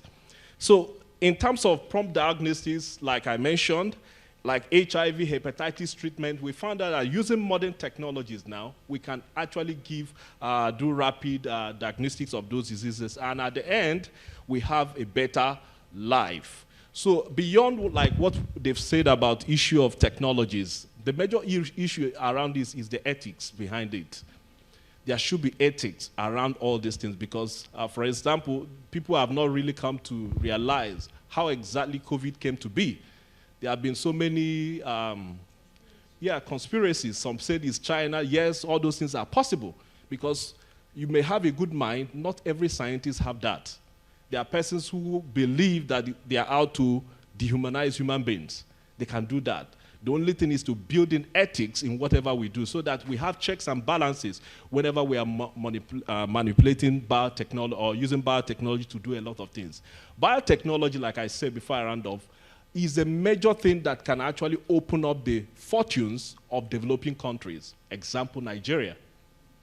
In agricultural biotechnology alone adds about $250 billion to the US economy. Agricultural biotechnology. Imagine where we have a blueprint in Nigeria. Imagine where we have a right thinking from the government, setting in place the right things that are required to establish such. I think that is a major pathway for Nigeria coming out of this kind of economic woes that we have been passing through. We have the scientists, so many of the scientists are there. And where a scientist is not having what is required within his space, the next thing is for him to migrate. But if our government can have a rethink by putting in the right environment, what I mean is that infrastructure, technology like light and other things required, I think Nigeria can come out of this doldrum of poverty that we are suffering. Thank you so much. So we don't have too much time, but I want to give him room for one question quickly. Yeah, please come forward quickly. Just one question, and then we'll wrap up. So you can write your questions down later. And then, thank you. Thank you, Ma, and thank you, dear speakers. So my question is this. It looks like when I think of AI and the way technology is going, it looks like, even at this age, I sometimes think I'm way behind, or how do one catch up? So my question is that for the curriculum, when we're talking about policy, development and all of that, at what level or what stage really should all of this be implemented in the educational curriculum system? Or at what level should a child have caught up with all of this so that it's not just like, where do I begin from at some point? For now, I'm a biochemist, and there's a lot of news that should do bioinformatics, or how do you implement this? So I'm thinking, okay, if I'd done this at a particular stage, maybe my thoughts will have been properly channeled earlier than now. Or where do I still catch up now? So that's my question. Thank you very much. It's not too late. You can start now. But let me allow Prof to speak to you. Thank you. When it comes to issue of like science, I would say that it's right you are rightly exposed early enough. However, we have what we call implementation science. Those are the persons who are studying to draft policies. That is what most developed countries are actually doing. Even developing countries in for example, South Africa, they have what we call implementation science, where they study the science and also draft the policies around that. And also, in the course of doing that, they also allow the government, the government portfolio or agencies to be part of it. So in the end, when those things have been adopted, it can easily flow within their system. For us in Nigeria, there are so many, we are far, I would say there's a whole lot of divide between the government and the scientists. That is why, for instance, in Covenant University, they are bringing up the town and gown. It's a way of trying to bridge that gap so that some of the people in government will have a good understanding of what some of these things is all about. When someone in government, they are there just to make policies. When they are not aware of the implications of what we are doing, they may actually give it the right backing. I know some societies currently, what they are doing. For example, some societies who are, maybe some of the scientists or the politicians are scientists. What they do is they encourage them. When they get into the National Assembly, their societies will come around them, draft the policies they require within the country, and push them, help them to lobby to ensure that it's passed within the House, so that at the end of the day, it will better the science world. That is what most societies are currently doing. Okay? So thank you so much. Thank you very much. So we have come to the end of this panel session. Please join me, put your hands together for the panelists. Thank you very much, sir, for your wonderful contributions. We'll just take a group photograph. I like photos. Please, Dr. Agbola, please help us take a group photo, and then the next panel will come on.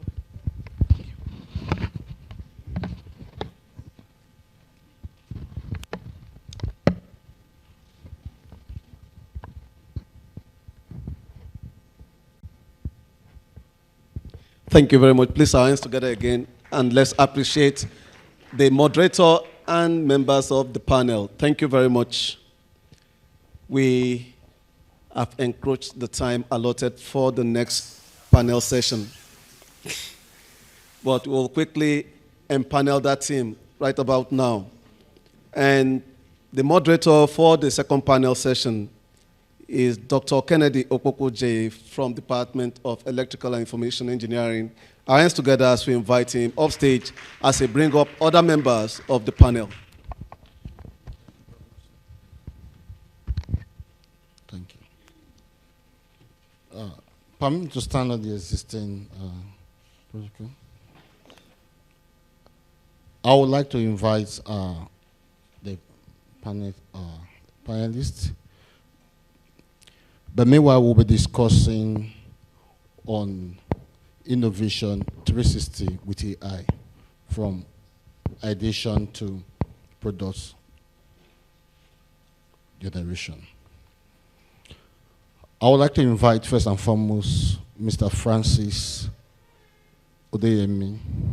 He is the senior product designer and founder, Nightgrid. I would also like to invite my Professor Olufunke Funke Ola Dukbo. Don't mind me, please. Is the HOD Computer Science in Covenant University. Can we applaud that again, please? I'd like to invite also the director, CSIS. What we call CSIS here as far as yes, we call it CITS, but we call it CSIS. Engineer Bola. You're welcome. I would like them to speak for 10 minutes to their various topics. Mr. Francis will be speaking on strategic integration of AI into organization processes and also AI-driven ideation. Then Professor Funke will be speaking on innovation with large language model and generative artificial intelligence. I think that will interest most of the young guys. Then an ethical consideration. Why Engineer Bola will be speaking on innovative cloud services for AI, challenge and opportunity. I'll start with Mr. Francis. Can we applaud him, please?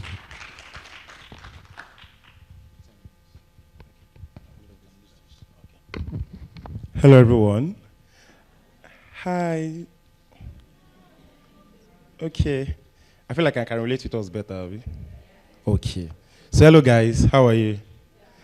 Standing on an existing protocol, my name is Francis Odeyemi, and I would love to share a couple of things with us today about AI and how we can use it. I know we hear the buzzword AI. Well, can anyone just tell me what AI is? Okay, I want one person to tell me how AI works. Just one person. You can raise your hand. Anyone? How do you think AI works?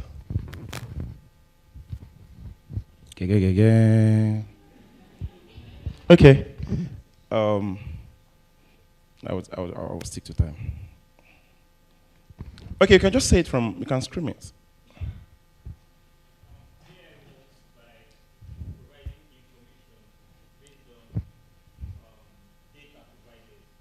Where is it coming from? From where? Where are the individuals? Sorry, I'm just trying to mess up with you. Okay. Has anyone seen this Netflix documentary called Social Dilemma? Have you seen it? Okay. I don't know if Netflix is allowed in this school. I don't know. But I would suggest that, you are the HOD of computer science. I would suggest that that should be taken as a coursework because it's a research on how the big tech, for every one of us, they have a model, a digital model after us, right? They have, I mean, it's just a documentary about how we exist in two multiverse, right? Have everyone seen Doctor Strange, Flash, that kind of thing? Yeah. So we exist in two worlds, right? As everybody has been saying, we have the virtual world and we have the physical world. And let's even talk about getting a job, right? If I want to hire you in my company, I don't really need to know you. All I just say is, what's your name? And most likely, what's your LinkedIn page, right? It's from your LinkedIn, I will see if your profile or you as an individual align with, number one, the company's values and culture system, and number two, the job we want to give you, before I can invite you for interview. You see how funny that thing is? I've not even heard you talk, but I've made my decision based on the things you put online, right? And it's very important, right? A couple of speakers have spoken about that, but I'm not here to also remind you about that as well. Have you ever used AI for anything? Most of us think ChatGPT is the only AI module that exists, which is fine. Which is fine. Okay, have you ever used ChatGPT for anything? Example.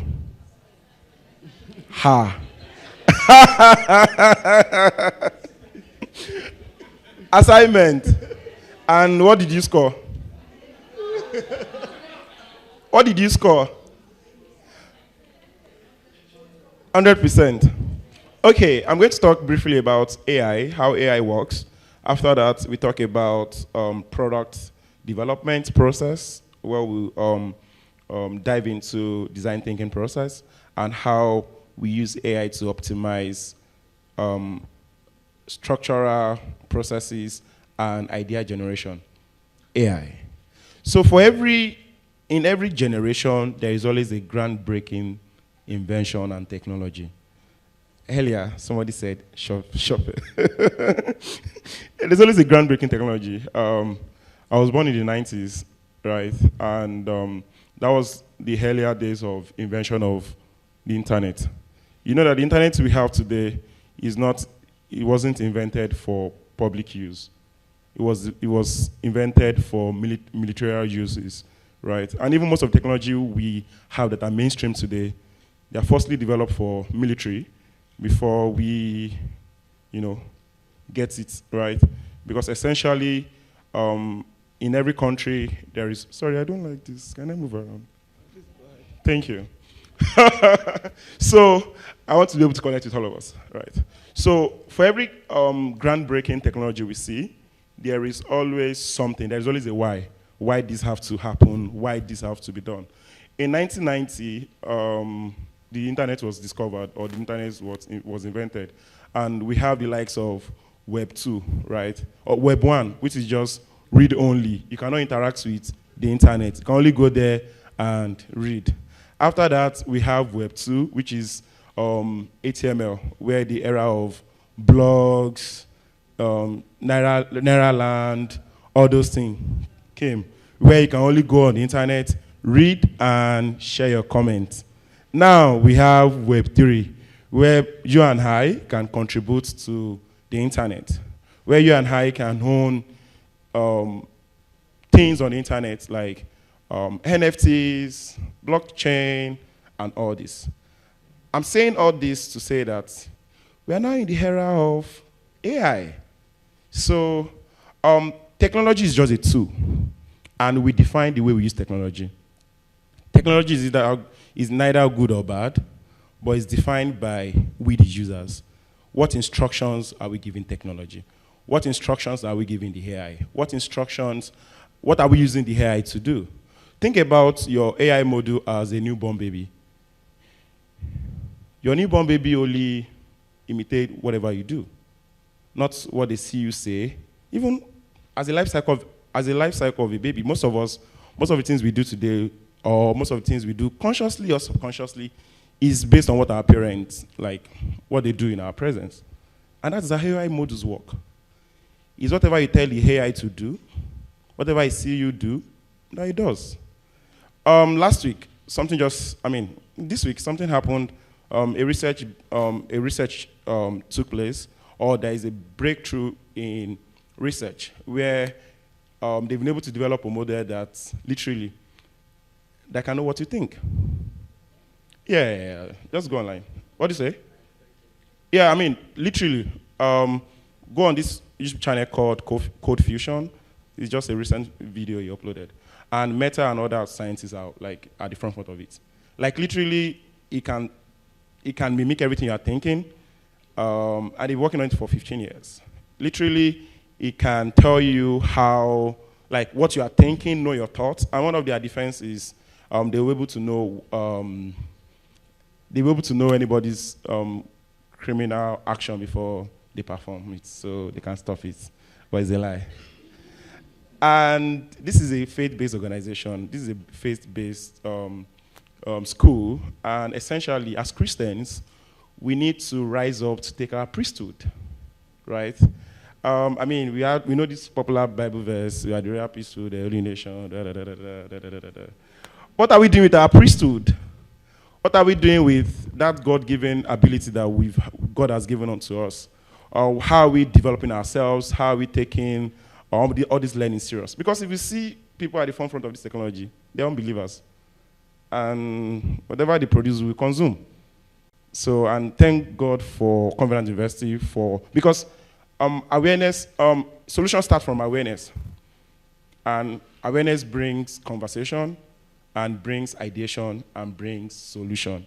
So I'm happy that every one of us, we are going home with different mindsets. So let me rush. Yeah. So in product development, there is something called design thinking process. I've been privileged I have over 10 years of experience in my career. I've been privileged to work with companies in the UK, US, Nigeria, blah, blah, blah, blah. And I've been able to do a couple of things with a team of 10 people, a team of 20 people, a team of 5 people, and a solo team. And over time, what is the most challenges we face here as students? Maybe mosquito, anything that you face on campus, just one thing. One thing that is a major problem. Food. No, leave that one now. School cannot solve that for you in that way. Yes, there is your pocket now. Oh, sorry, we have meal ticket, Abby. Okay. So let's say there is rat issue in a particular hostel. So I'm using a scenario-based approach to tell you how we can kill the rats, and also how AI can be involved, so that it doesn't look like I'm talking about a lot of technical jargons. Please, if my time remains 1 minute, 2 minutes. I've not even started, but that's fine. Thank you. Okay, so I'll rush it. So let's say there is a problem. We have rat issues in the school. How do we go about it? So in a design thinking process, we have empathy stage. After empathy, you define the problem. After the definition, you ideate. After ideation, you prototype. After prototyping, you build, right? So there's a rat issue. They call me as a designer. Oh, Francis, there's a rat issue. By the way, design thinking process doesn't only apply to designers alone. You use across. There's a rat issue. The first thing is, who are the people experiencing the rat issue, right? Traditionally, you go and meet them. You go to their hostel. Let's say, Owl or I don't know the horse, the things we call, Daniel Hall. You go to Daniel Hall, room 204, or you go there to do what? To survey and see, okay, where are the vulnerability spots, like where are the places the rat comes in and all. With that, you're empathizing with the user. What are the problems they have by going to them physically and talking to them. After that, what are the causes of this rat, right? Is it that John will come in, will not finish their food, they will put it there, because rats cannot just appear somewhere, right? What's causing this rat problem? What do you say, sir? Yeah, what's causing this rat problem? That's you understanding the user. Now, definition, you will be able to define the major problem. why we have the rats is because John do this, that. So we have a problem statement. So how do we ideate? Right? How do we ideate? Okay, what are the solutions to list down to solve the rat issue, right? And one of the solutions is to educate John. We're going to educate John that, John, whenever you finish eating, don't leave your plate. Pack your plate, right? And we list a couple of issues. So we list a couple of ideation solutions. After that, we test. So we tell John, we educate John, we give him a week to see, oh, did John do this? When the day John did this, did we see rats? The day John did not do this, did we not see rats? After that, we implement that solution. I just walk you through the whole entire product development process. So there is a payment issue in, say, in this university. Students are unable to pay their bills well and all. Now we need to develop an app, right? The whole process I just walk us through is how we do it traditionally. Talk to the students, see this, see that. Now, AI. So one of the benefits of using AI is optimization. All those time, and most of those processes I gave you sometimes span through sometimes 6 months, sometimes 1 year, depending on what we are building. An average time we build the product is 6 months. No, not average, like the highest of time. 6 months, 3 months, 4 months. But all the research can be done in a week with AI. The first thing you have to do is personalization. So whenever you're using ChatGPT or any language model, you want to assign them a role, right? You just open your AI. You are now a research assistant on A, B, C, D. And the data I want to see are Nigerian-based data. You put it. After that, start asking the AI questions. So what we do, when we are building any product for any company, we get as much information about the company as possible, right? Be it their company profile, what they've done before, who they are, all those things.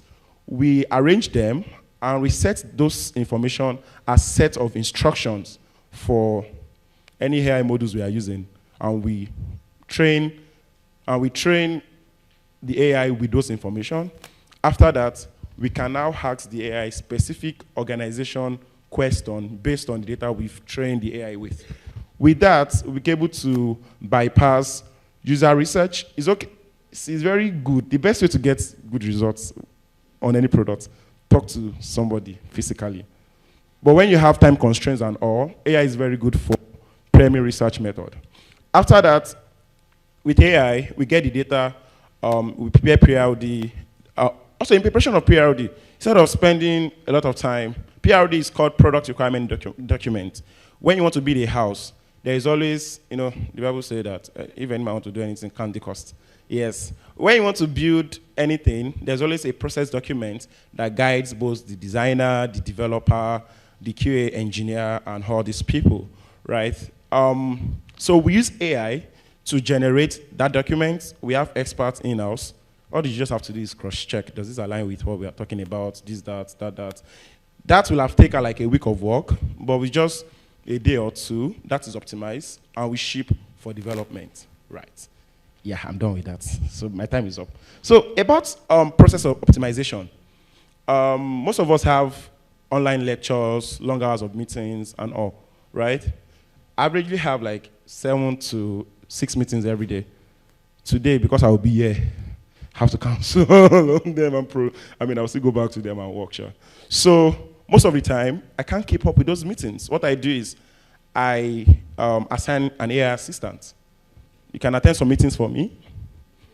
So, yeah, and I even have an AI assistant. You can attend the meeting for me and tell me whatever is being said and highlight whatever is being said to me. Or sometimes if I'm in a product discovery meeting and they are talking for like 4 hours, all I have to do is record the meeting, upload the meeting into my AI module, summarize, and I will send for approval. Is it what your guys said? They said yes, bam. That has saved me tons of hours of listening and writing down, right? I'm just giving you like practical scenarios of application. Another one is, another use case is employee something culture, I will explain to you. So all of us, we do personality tests, we do all these things before you get a job. Like, all of us have different personality. Me, I like to eat food a lot. I love food.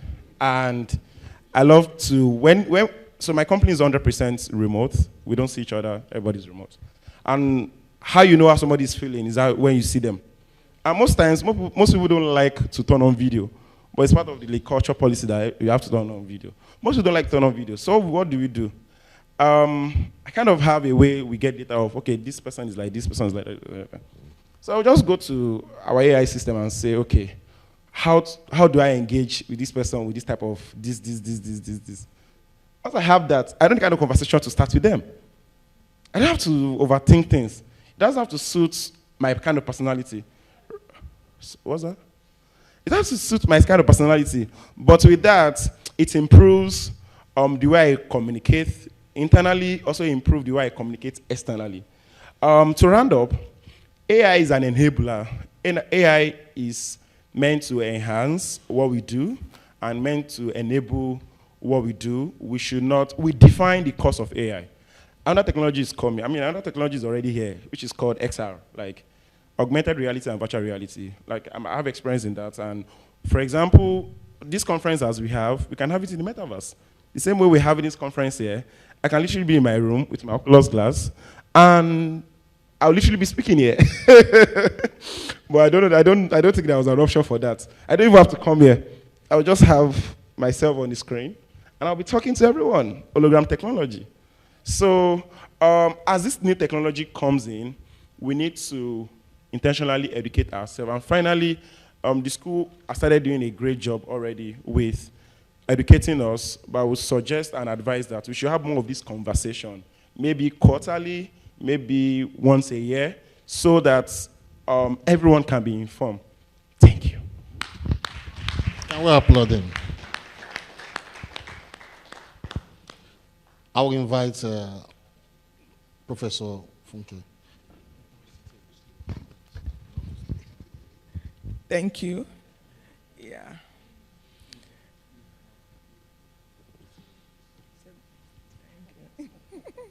Thank you. Yeah, the topic before me here is innovating with large language models and generative artificial intelligence and its ethical considerations. Yeah. When I walk in here, I ask so many questions that we're asking. And I believe taking these few points can actually answer some of the questions that we ask. You know, when we talk about AI, we are just talking about AI as if AI is one monster inside the computer or somewhere that's just generating. No. AI is actually a deep learning model that can actually be pre-trained on massive large data sets. And from there, it can actually begin to regenerate different type of text, images, the music, anything you want. But there are some facts that you must have in mind that can actually give us some considerations on using the AI. It's actually built on data set that is existing and that's been pre-trained on. So that is one fact I want us to pick from there. Now, when you want to, as an innovator, you can take advantage of large language modeling or generative artificial intelligence. You know, the two of them, they are subsets. However, large language model can actually be restricted to text production, text generation. But when you talk about generative AI, you know, it can actually generate text, it can generate images for you, it can generate music for you, it can generate as many things that you can talk about. So, but based on the pre-trained data set that it has been used. And there are so many ways you can take advantages as innovators. So I want to look at some things. Even as a developer, as he rightly said, from every phase of development, you can actually take advantage. I don't want to, when I say large language model, I want us to keep off our eyes from ChatGPT. Please, just keep your eyes off it, because that is not the only thing that it can do for us. It's just one of the implementation of large language models that we are seeing now, even though that was what actually brought the announcement. But that was not the only thing that we can take advantage from that perspective. So from defining your objective in software development, you can actually engage large language models. Because when you are bringing your innovation, your idea up, it could be limited to you or what you have seen. You know, in research, we say, as far as I'm able to see, but beyond your perception. So when you use AI models, it can actually give you a lot of ideas, whereby you can actually weigh your ideas and actually structurize it and optimize your idea from that end. So it can actually be used in software development. And another thing is, in your planning, it can actually be used in your planning. So you can engage AI in planning. If you want to, as a developer, as an innovator, you can engage it in planning. You can engage it in designing. Even in testing, AI can do some testing for you. You know, somebody said the response is not always okay. AI is not to replace you. It's to assist you and to enhance your decision making. So whatever that is bringing for you, you are still the person to benchmark and to conclude, to take decision and implement decision. So let's look at some key considerations for when you use AI generative models. One thing is, you don't just use it on trivial issues. When problem is complex, then you want to seek assistance. Especially when you don't have enough data available for that research, or for that, maybe you don't have enough requirement specification for what you want to do. You can use AI models to actually assist in that. And more importantly, there are some innovations that require prediction and forecasting. You know, because that's another good area we can use AI generative models. You can use to predict future, you can use to make forecasting. So those are the areas we can actually engage AI models. As it said, in resource optimization, you know, what will take you 6 months, if you engage AI models, it can actually bring everything for you within a night. You just keep a night and you get your design, everything optimized, and you get your product ready. So very, very important. However, there are some ethical issues that we need to begin to consider when we are talking about AI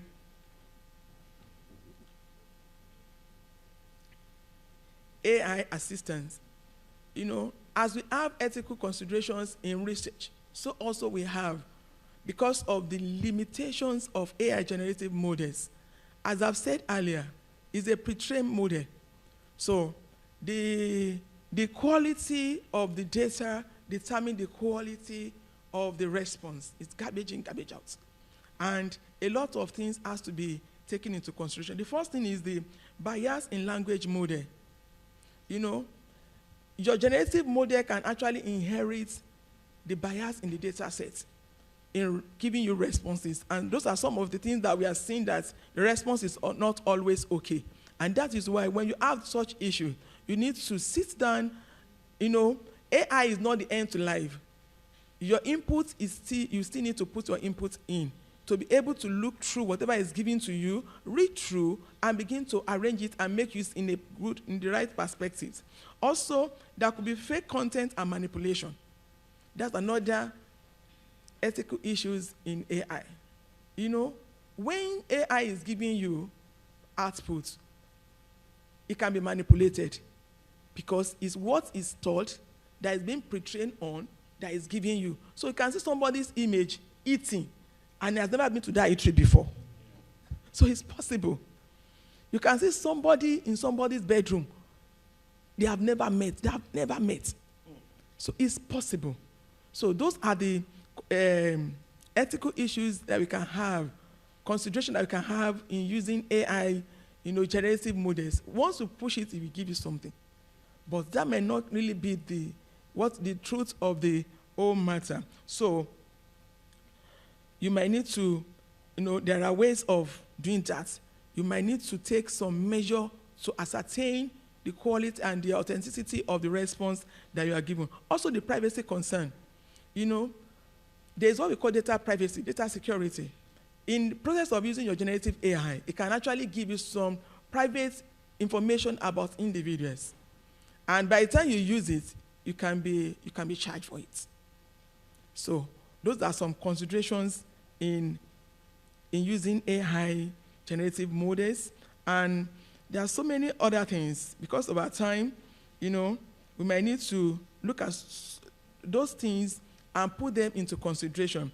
Let me just say one or two things on how to mitigate those ethical considerations. For instance, there should be transparency. If you are using AI-driven, if you are innovating AI-driven products, transparency is very important. Right as your product is being launched, please give real information about that product.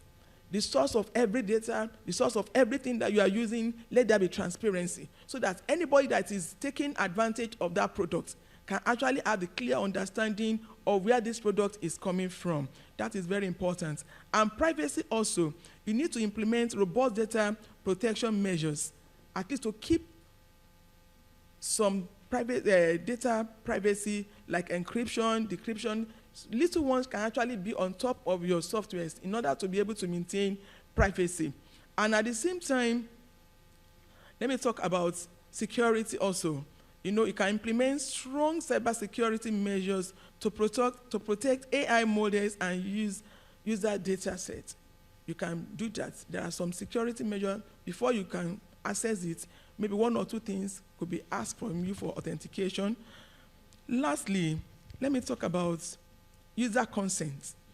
Design user interface that clearly explain how all features work. Very important. Somebody said your camera can start snapping you. All those are what should be taken into consideration in ethically when you are developing, when you are innovating AI products. You must be able to let them know that whether you turn it on or off, having this particular software on your system, your webcam will be activated. All those things are very important. If not for malicious products, you should be able to have transparency on that. So in conclusion, innovating with large language model and AI generative, it has come to stay.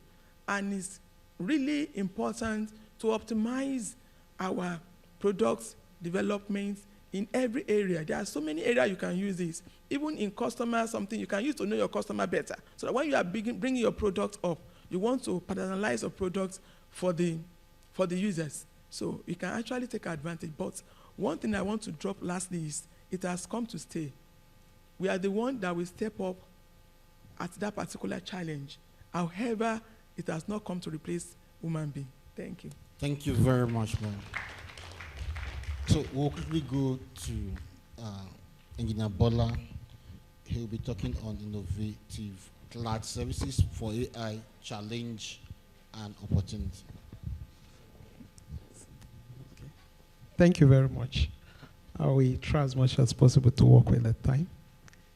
Yes, I'll be speaking, just as he has rightly said, I'll be speaking most especially regarding using cloud services in our work and in our innovations, and then talk about the challenges, the opportunity, the advantages that we can get from there. I'm a practitioner. We use technology to implement solutions, to bring about solutions that we can use at all time. And I know quite a number of us, we are fully aware of what cloud services is, or let me say cloud computing. I'm very sure that there's no one here that has not heard of the word cloud computing before. And we all know what cloud computing is all about. Just in a simple term, providing services. It allows computing resources. You are just right where you are, and you're able to access different kind of computing resources wherever you are to be able to achieve your goal. And when we talk about these computing resources, we can take them in form of infrastructure as a service, platform as a service, and software as a service.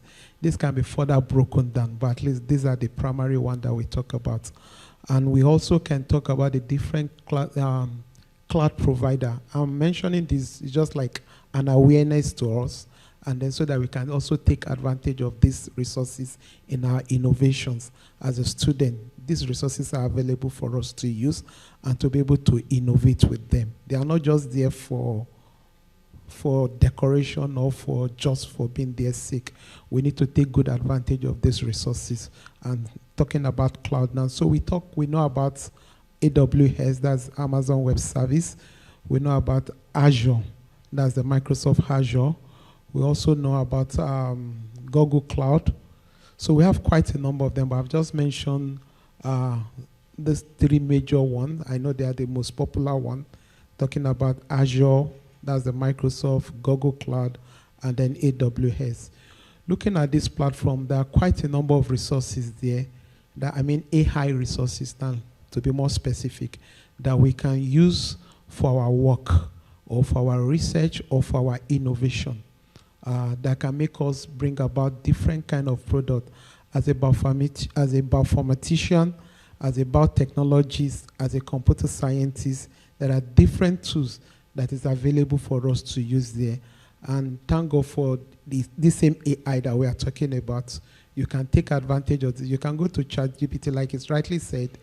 ChatGPT is not the only AI tools that are available. There are quite a number of them that can also help in our research work and in our innovation. But I know ChatGPT was just the talk of the town. There are others, plenty, more than 12, more than 20, that we can use that can assist. So these are more specific. We have some that are more specific into a particular area. We can talk about maybe computer vision. You can talk about, I know I've used some of them before. I might not be able to tell us their specific name as we talk now, but what I'm trying to say is that you can still go to the same ChatGPT and ask ChatGPT and ask, what are the cloud services available for me or relating to AI that I can use in innovation in this area? You might be in the agricultural sector, you might be in the educational sector, your research might be in education, it might be in finance, yes. It might also be in finance. There are several AI tools that you can get from this platform that can actually assist you to be able to achieve this goal. So, sorry, please, some calls are just coming in. So let me begin to talk about the opportunity that are available using these AI tools. Most of these opportunities that I want to mention, they have been mentioned already. But still, I'm going to just emphasize on them because when you talk about AI, it's almost applicable in every aspect of life. We talk about enhanced data processing and analytics capability. We are all researchers, and every now and then we do one analysis or the other. And then we know we are in a data-driven world. We use data very well. The genomic we are talking about is data. You are talking about finances, data. The capturing, you are saying that probably they capture you from somewhere, and all this thing is all about data. And you need computing resources to be able to analyze this data for you. There's no way you can use some of these analysis we are talking about. You can't use your common computer to do these analytics. Yes, if you use them, it might take you quite a number of time. But you have resources available for you in the cloud that are, let me say, when you talk about AI, you need maybe, let's talk about GPU servers that can provide you with computation that you will do on your laptop that will take you 20 days, 10 days, 5 days. You can do it under 5 minutes, accessing most of these resources. I mean, analytics, doing your analysis in the cloud. So what am I trying to say? Cloud services are there for you to use to be able to do enhance your data processing and analytics. Also, it's also improve automation and efficiency in your operation. Yes, talking about time, efficiency. We all manage our time. These days, time is money. You are running from one place to the other. You want to achieve this. So the best way to do things is look at way by which, just like our other speaker was saying, he said, he captured a video, put it online, analyze this thing for me. Okay, give me a summary of it. That is the way to life. So you don't need to waste your time trying to say you want to reinvent. Yes, like what I will tell people, and it has also been said here, AI has come to stay. And for me, AI is an advantage to us. It's just for us now to begin to say, okay, how can we take more advantage of this instead of making students to be lazy? It has come to stay. And students should use it. I encourage students to use it. But the fact is that, yes, when you are using it, it brought out something for you. You are supposed to take advantage and study. Before now, what we used to do is we go to Google, and then we download different things from different areas, put them together, and try to summarize or make them make sense to us.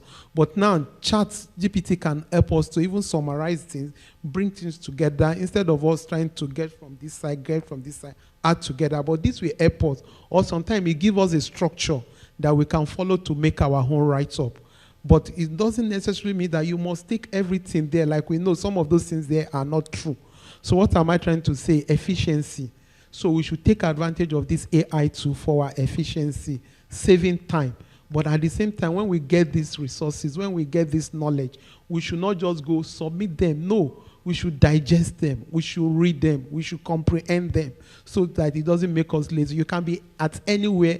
You can be in a place at any point in time, and they ask you. You might want to defend your project, or you are making a PowerPoint presentation. You don't just come and just be reading verbatim. I don't know if you get what I'm trying to say. So these things are supposed to enhance your understanding and then make it easier for you to learn. So those are the things, these tools are actually available for you to use. Thirdly, okay, then enhance security and threat detection. Yes, like I know I did a project talking about anomaly detection in cloud infrastructure. So what am I trying to say? It also enhances security and threat detection. So there are different kind of resources and data you can capture, and then you can do your analysis that will enable you to be able to get different kind of anomalies. Let me just, maybe to the people that are in ICE or even in finance, you can see the behavior of people online and then be able to use that to make judgments or to build a model that will help you to be able to detect when there are some anomaly within a system. You have built a website, you have come up with a website that are different to that helps you online to be able to build a model that will help you to be able to detect when anomaly are taking place within the system that you have built. Because you can't be there at all time. You can't say, I want to be on my website to be checking when an intruder has come. No. But you can always build a model that can be incorporated into your own system that tells you that, oh, anomaly is taking place, and it can give you an alert. Yes, there might be false alert at some point in time, but out of all those false, at some points you can also have, true alert. So, Okay, so let me begin to talk about the challenges that we have because of our time. Let me just jump into this. One of the challenges I know we have is in terms of skill sets. I know quite a number of us you have interest in using most of these tools, but the fact is that the skills are not there. So what can you do to develop the skill? Like what I do in my own cases, I always allocate time every now and every day. I can tell myself, okay, 2 hours for the next 2 months, you must be studying on this. You must keep studying on this. And then learning skill don't just come like that. It takes consistency, practice. So what am I trying to say? This skill set that is not available is also, the knowledge is available. There's nothing you want to learn today that you cannot get the resources to learn it online. I've never seen anything that I want to know that I can't get the resources to know it.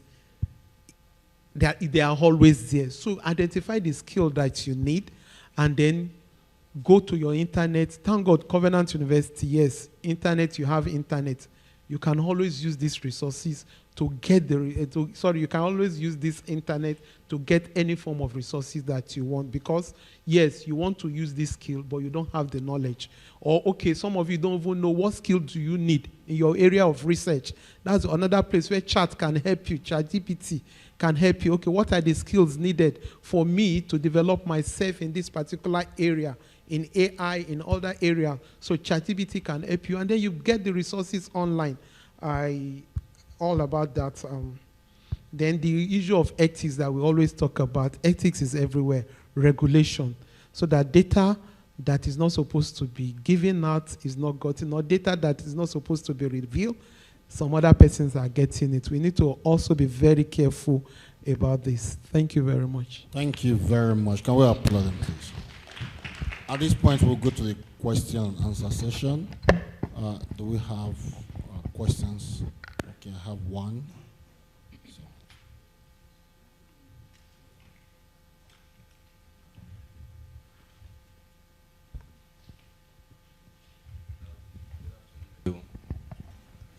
Standing on all existing protocol, I quickly wanted to ask about, we've been talking about the various opportunities given to us by AI, and I want to talk about the financial aspect.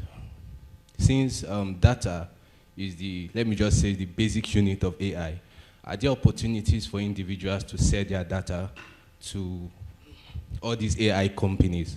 Because, of course, every AI company is looking for data. And I have my own personal data, I have my medical record. So can I create a side hustle of selling my data to all these companies to generate income? That's my question. Ethics.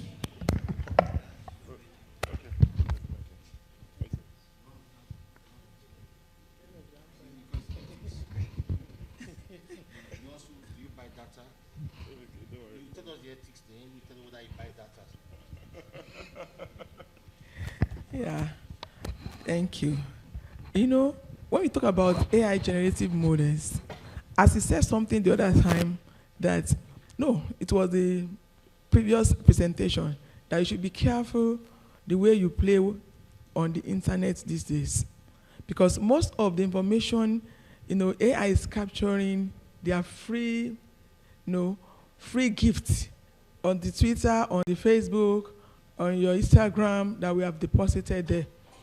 Yeah, and that is how they can actually capture and give solutions. However, you want to sell your data, for what purpose? What would they use it for? Where did you get the data from? Because when I do survey, I get data. What we do is we publish it.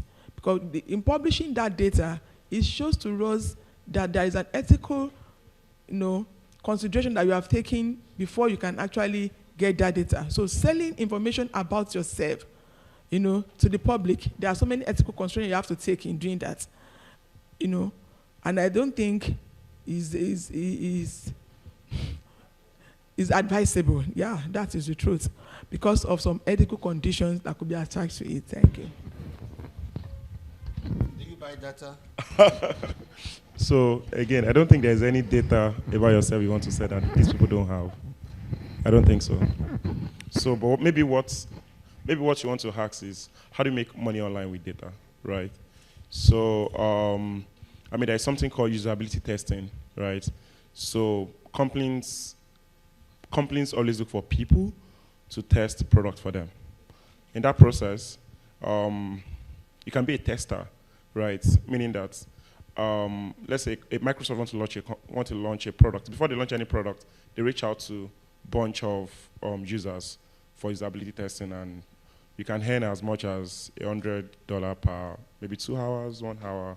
All you just have to do is go on what they've built, navigate it as a user. So on the back end, they can see your user interaction, right? Where you spend more time on, what you do, what are you not doing. So with that data, they collect that data to improve the user experience and optimization of the product, right? That is one way to sell your data. If you really want to sell your data, you can sign up online for being a product tester. Any company really like to work with you on that. So just to put that there. Thank you very much. Okay, good afternoon, everyone, and thank you for the presentations. I want to ask a question, like it's directed to Mr. Kotianin.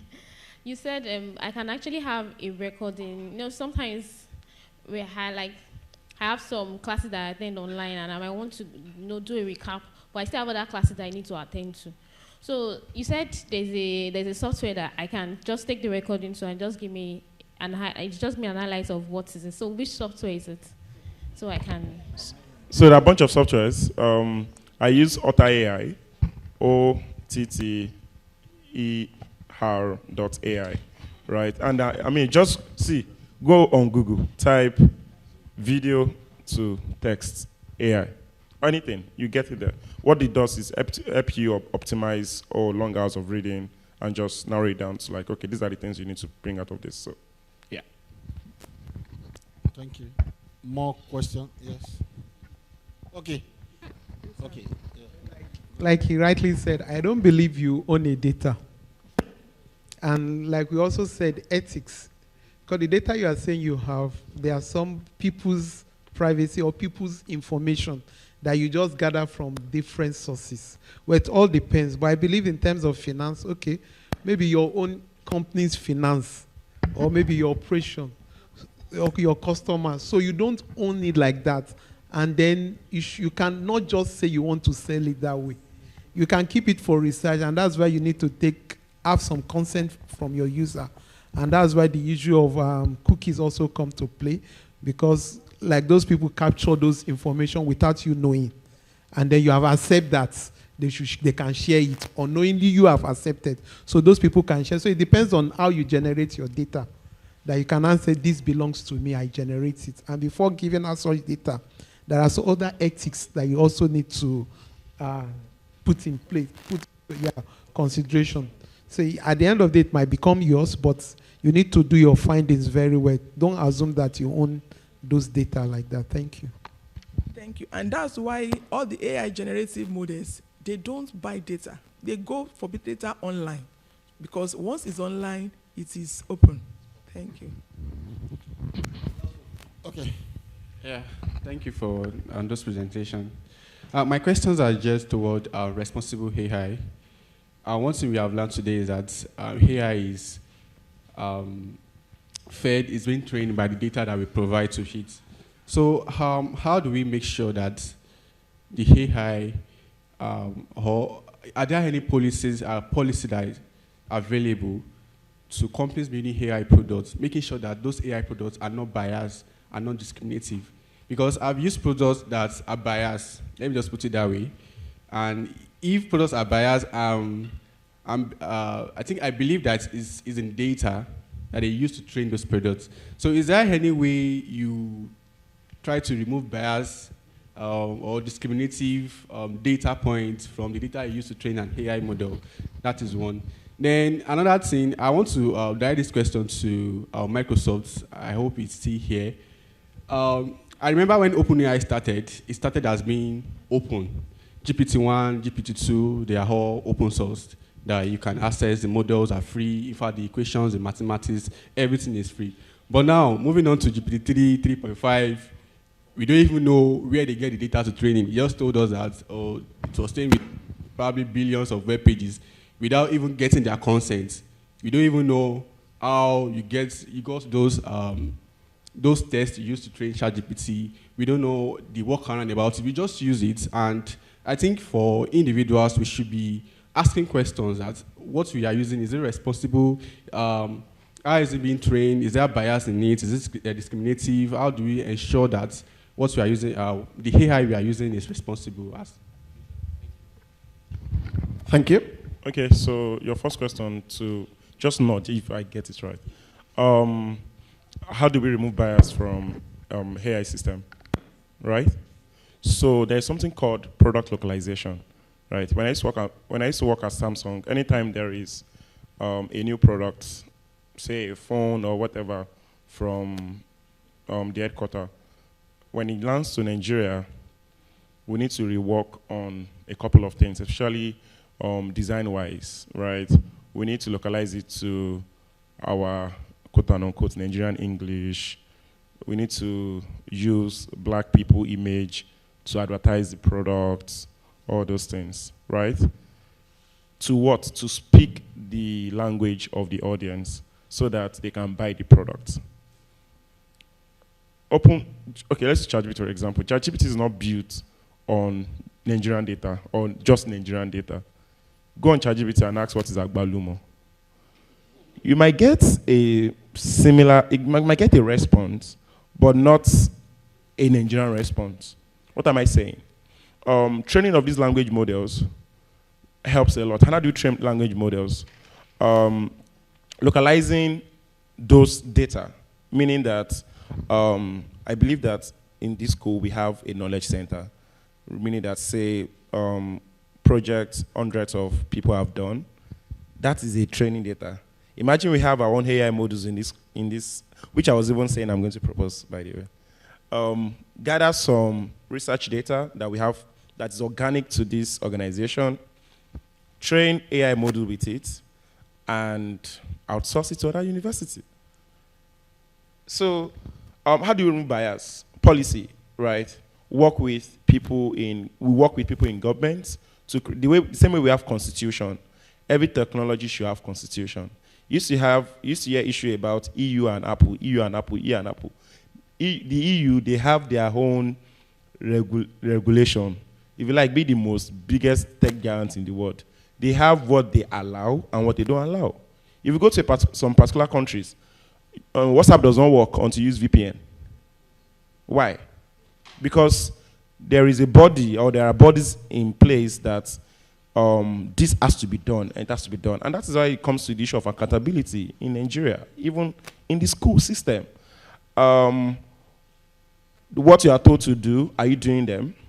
Because it's data we feed this AI with, it's data we feed this technology with that we get, as she said earlier, garbage in, garbage out. So we need to be responsible as humans on ensuring that this must not be done. And it translates into all of our expressions. I don't know if that makes sense. Thank you.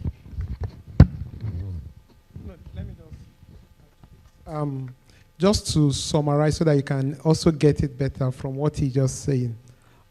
We talk about data. Okay, let me just give this instance because AI too is more or less like the data you feed it, acting as if they are human beings, but they are not actually human beings, giving decision based on the data.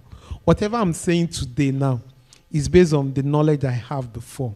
I might be correct, I might be right, but it's based on the information in my head that I have fed myself with.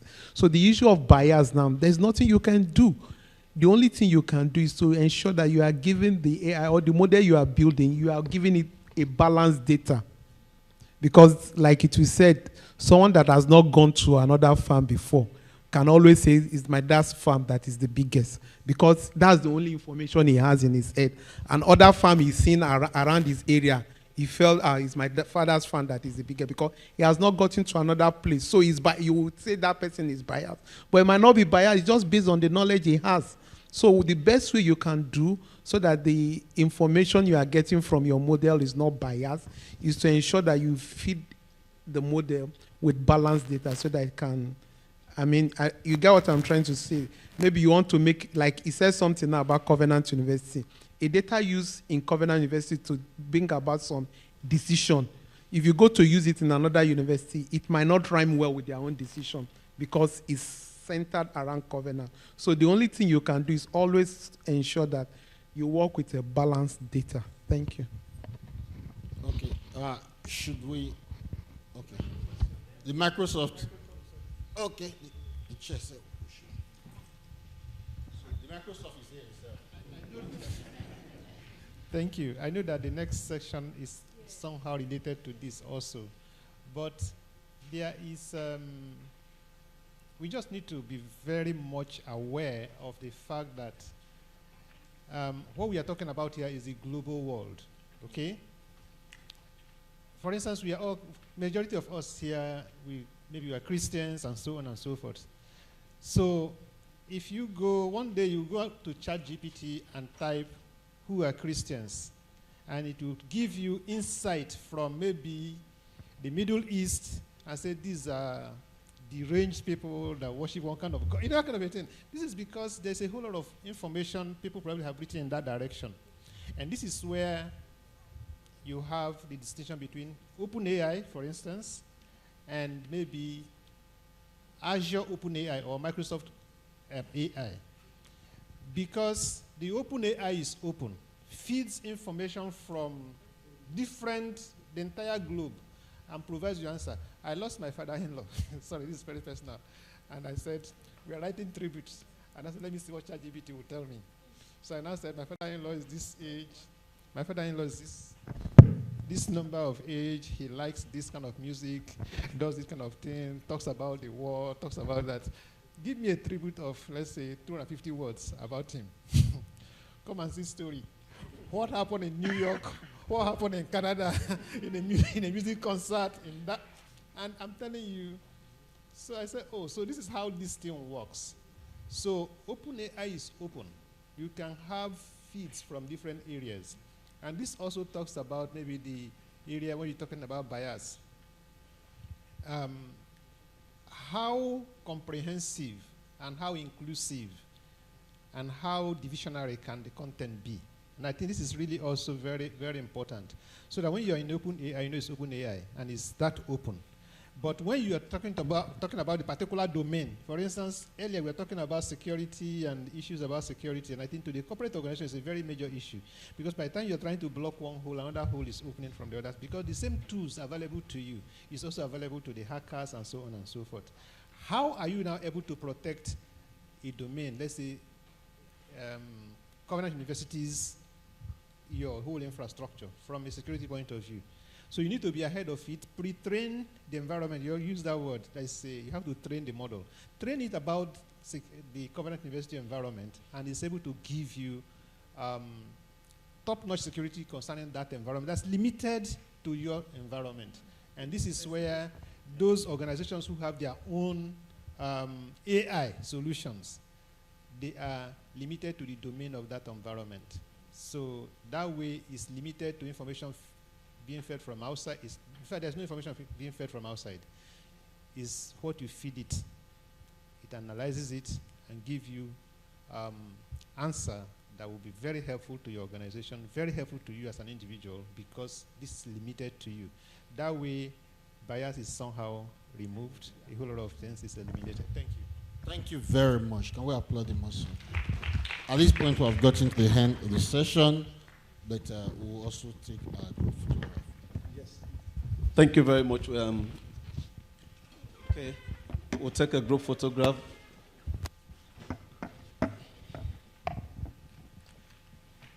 Also, I would like to invite the center leader to please come up stage. Center leader, sir, please join them.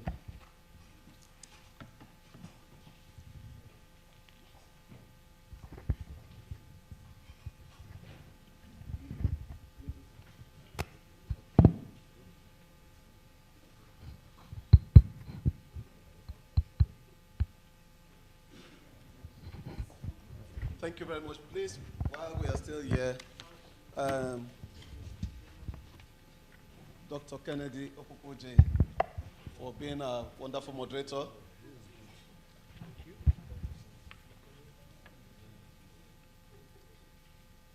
Thank you. Engineer Boladele Akonle, Director CSIS, thank you for being a value-adding panelist. And Professor Lufunke Oladipupo, thank you very much, ma, for being a value-added panelist. And Mr. Francis Odeyemi, thank you very much.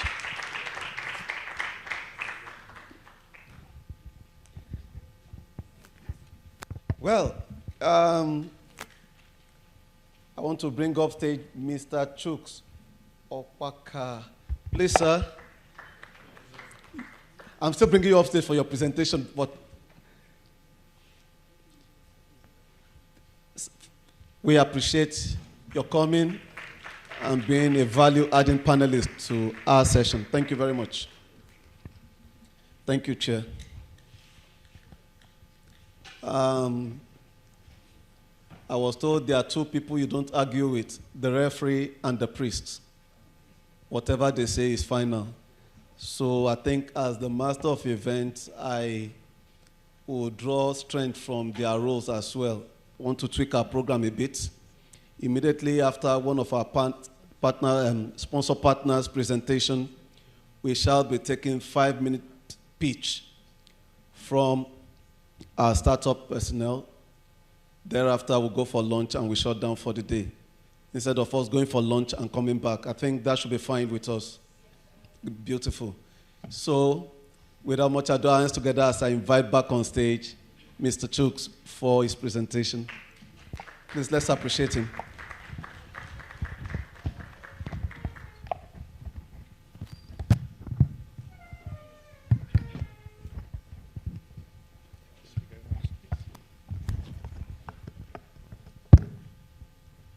Once more, good afternoon. This time around, we'll take the conversation a little more. Because when I was talking about earlier, most of the discussions also in that direction, most of the discussed and talked about that. There's need for us to keep training because a whole lot of things are actually coming up, new technologies virtually every week, every month, every quarter. I think when I was talking with Lasisi, he told me he listened to last week Microsoft Ignite. And in that Ignite, it's like a global event. A lot of announcements were made.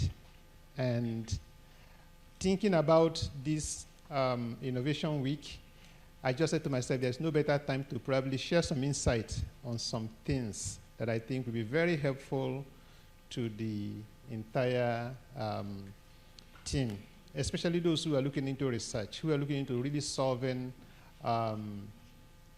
challenges, societal challenges, societal issues that we have as a country, as a continent.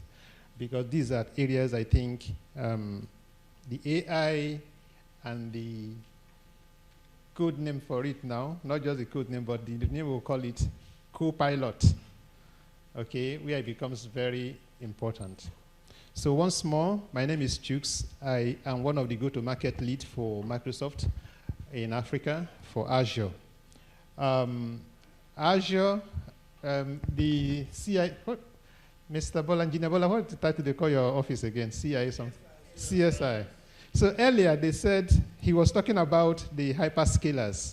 That's the cloud providers. He mentioned AWS, mentioned Google, and then also talked about Azure.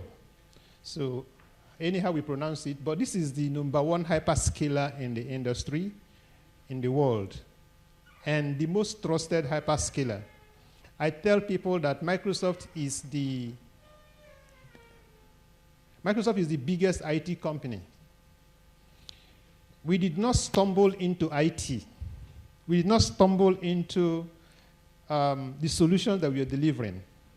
So unlike the other two, we are not just a search engine that now stumbled into hyperscaler business.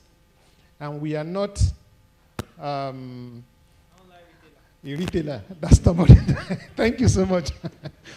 We are the true, genuine IT company. Okay? And I will tell you why. Please, next slide. Our simple mission, this is this president, the CEO of Microsoft, is about empowering every single individual, every organization on the planet to achieve more. Okay? I think it is you who said Microsoft will enable earlier when you were talking. It's about enabling people.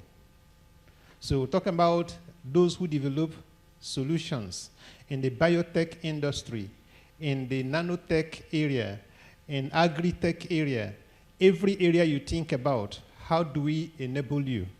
And this is the unique position that Microsoft holds today, that key enabler. And we know that if you buy hundreds and hundreds of infrastructure in your data center and you think you're going to start innovating your data center, you will be limited in the level of access and level of solutions that you can make available in your environment. This is why innovation and creativity actually starts when you move to the cloud. And that number one cloud provider, or that number one cloud environment where that innovation starts today is Azure. Next slide. Here, this is the Microsoft gamut of, it is like Microsoft today, okay? And how we look at it. Copilot, I'm going to come to that. But there are those who use Microsoft tools, the office productivity tools and the communication tools, whether it's Teams, whether it's PowerPoint, Excel, Word, and so on and so forth. One thing, one word I think you need to go home with today is co-pilot. Like when someone is flying an aircraft, the pilot, there's always a second person beside the main pilot, and they say he is the co-pilot, okay? His job is to help the pilot. Are you with me? His job is to help the pilot.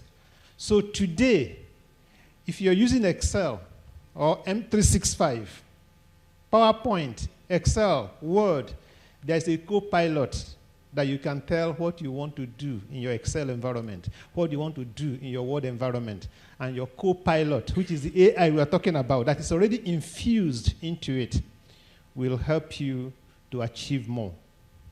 So back to that mission, empowering every individual and every organization to achieve more. There was a question that was asked earlier. How do I start? Okay, I have a story of a 44-year-old lady who, after giving birth and the children have gone to school and so on and so forth, decided to say, oh, let me even start looking at IT. At 44, she ventured into security. By the time she was celebrating her 50th birthday, she was one of the topmost security experts in the US at 44. So if you're here asking us, how do you start? Today is the starting point. Okay? So I talked about the Office 365 Dynamics, the Power Platform. Every one of them are now being powered by Copilot. Copilot, I'm going to go into that. But underlying that Copilot is Azure OpenAI Service, not the OpenAI, which is different. Okay, I tried to talk about that briefly earlier, that there is the one that's open, but there's also the one that can be pre-trained concerning the particular environment and domain, and to give you insight and guidance on how to improve the particular domain you're working in. So all of this is powered by the Azure, which is the cloud infrastructure that I manage for Microsoft in Africa. So that is the Azure. And then the identity security. Do you know today? You may not know. In terms of revenue, that Microsoft is the biggest security company in the world. You may have heard about Checkpoint and every other one that is out there providing security solution. All of them put together, there's none that is as big as Microsoft when it comes to security. From Sentinel, Defender for Cloud, DDoS, and so on and so forth, Microsoft is the 6th biggest security company. Next slide, sir. So, Trust have had a whole lot of discussions about security and so on and so forth, privacy. How am I going to be sure? The number one trusted cloud provider today is Microsoft, and that is in Azure. Okay? This is it. From business applications, security, infrastructure, digital art innovation, modern works, and every data and AI, okay? We provide the cloud environment where people can securely do their business the way they want it. Next one. I want to run, I know that we are all together. We've been here for a long time. This is the age of AI. It means that every single application needs to be infused with intelligence. Okay? And this intelligence comes by the amount of data you give to the application. And then AI will use that data to do some modeling to make the application intelligent. That's how it works. And I'm going to tell you, I'm going to show you a little video so that you see that there is a solution from Microsoft Fabric. This is the platform where whatever you want to do in data, connecting to applications, connecting to databases and other databases, all the solutions that enables you to, maximize what you do with data are all under the Microsoft Fabric. The next slide, and let's play the video. I hope it will go.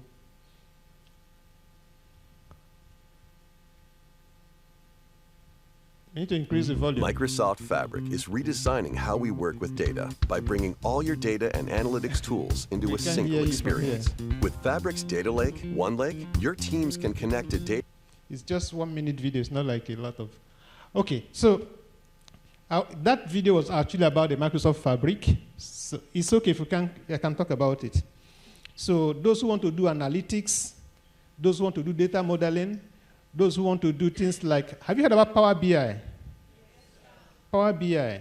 Do you know that there are those who are certified in Power BI? And I actually, depending on the area of study that you are into, before you graduate, get one of these certifications. You become hotter before you get out. So Power BI, all of them fall under the Fabric, okay? But fundamentally, it's about data and AI, how you connect to tools into a single experience. With Fabric's Data Lake, One Lake, your teams can connect to data from anywhere and all work from the same copy across engines.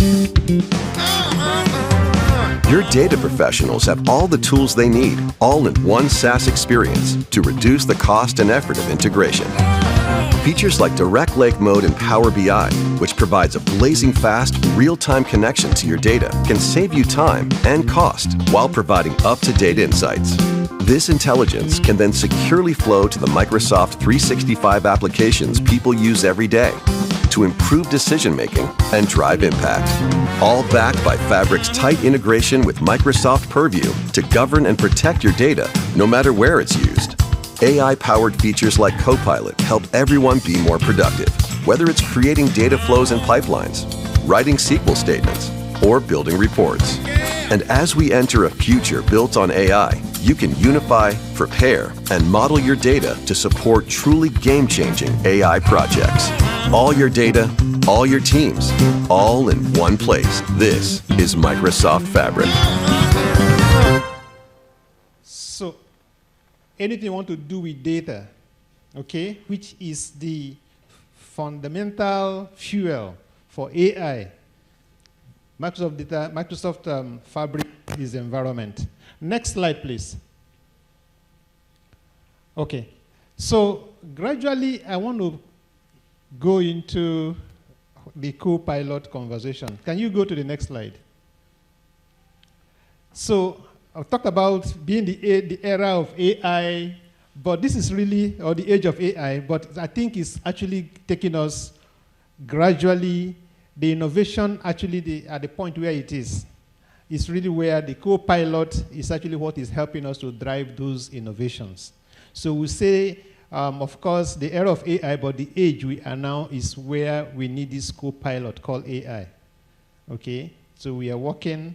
You also see a little video I'm going to show you at the last, when we finish, on how someone, in Africa, that kind of a person is like a write-off. It's like we just say this one is useless. But this is someone with Down syndrome, but he's like a developer, and with a co-pilot, he's writing code for customers, and from his house in Middle East, in Europe, he's making money. But someone with Down syndrome, because there's a co-pilot working with him, he can ask questions and can do his job. And I think what I'm actually talking about today is that enablement, that empowerment that we all require, okay, to take the next step. And whatever thing you want to learn, any area you want to specialize, Microsoft has actually made it so easy for you to get going. Next slide. Can we, thank you so much. The video is also like 1 minute or less.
So we have infused Copilot to help you drive business, to help you become more productive, to give you that lift you need, that push you need in virtually any area. This is like a report saying how Copilot help people to become more productive. So you can see even those who want to, in terms of quality and creativity, there is major dramatic improvement in people's creativity, people's ability to do work a lot more faster. I talked about briefly the guys in Kenya. There are thousands and thousands of examples, use cases.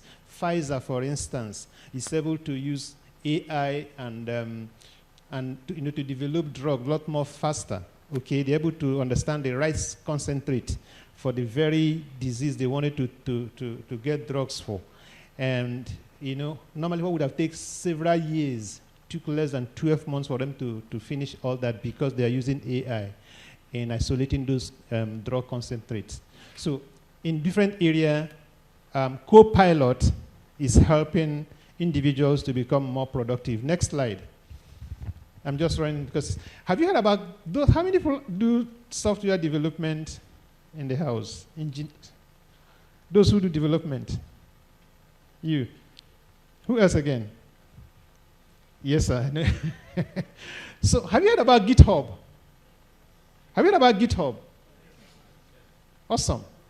Now, there is also a Copilot that is available for those who use GitHub.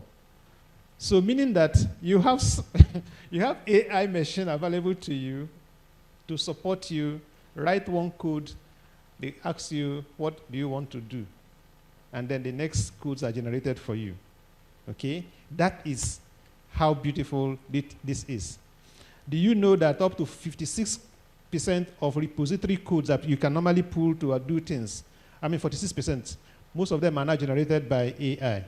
You know, in GitHub, you have codes that you can adopt so that you can quickly write your own code, or write your own application. Most of those codes are now being generated. And 55% say that with this Copilot, in terms of they are 55% more productive. And certified developers feel more focused on, this satisfying work the Copilot is helping them do. Next slide. This is the developer in Europe that has Down syndrome. Listen to this video. Talking about empowerment. My name is Anton and I'm from Ukraine. As a freelance developer living with cerebral palsy, tasks like typing and speaking can be difficult, which limits my ability to communicate effectively.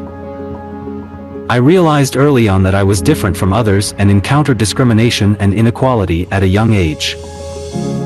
I always inform my clients about my disability.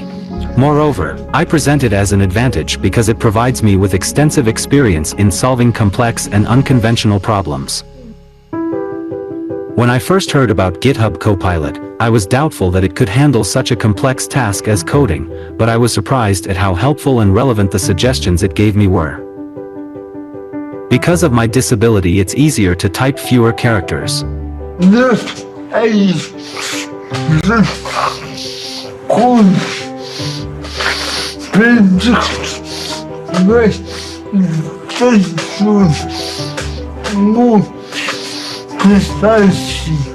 I can now not only write the code itself, but also detailed comments, documentation, and project descriptions. Previously, I physically couldn't afford to do this. I firmly believe that AI has enormous potential to make a positive impact on the lives of people with disabilities. It has truly assisted me to optimize my workflow. I aim to harness the power of AI for the betterment of our lives.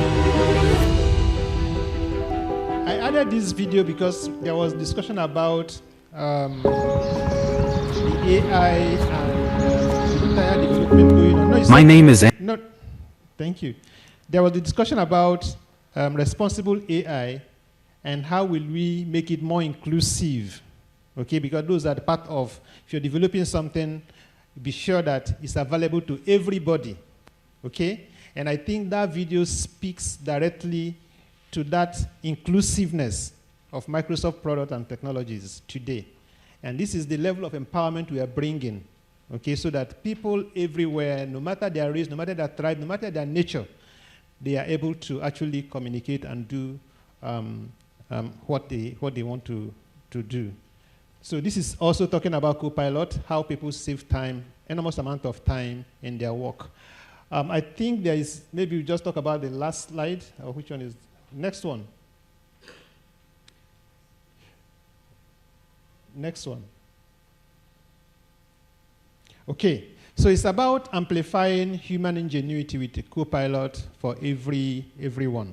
All opportunities in your existing service line, whatever thing it is, okay?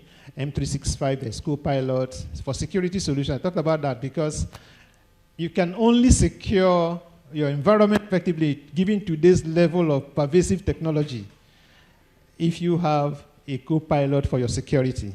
Generative AI-powered chatbots. Customers are using this to do different things in their environment, okay? The chatbot, the GPT we talked about, is not just for in the academic world, but customers are genuinely using it to solve business problems and relate with their customers. Next and last slide. So this is the last slide. I think this is about the involvement of Copilot at the front line in industries, in factories. Go ahead and play the video.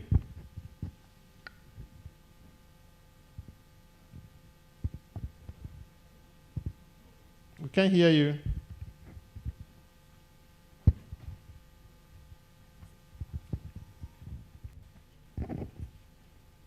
When was this last replaced? Information gathering, instructions guiding, schematics aligning.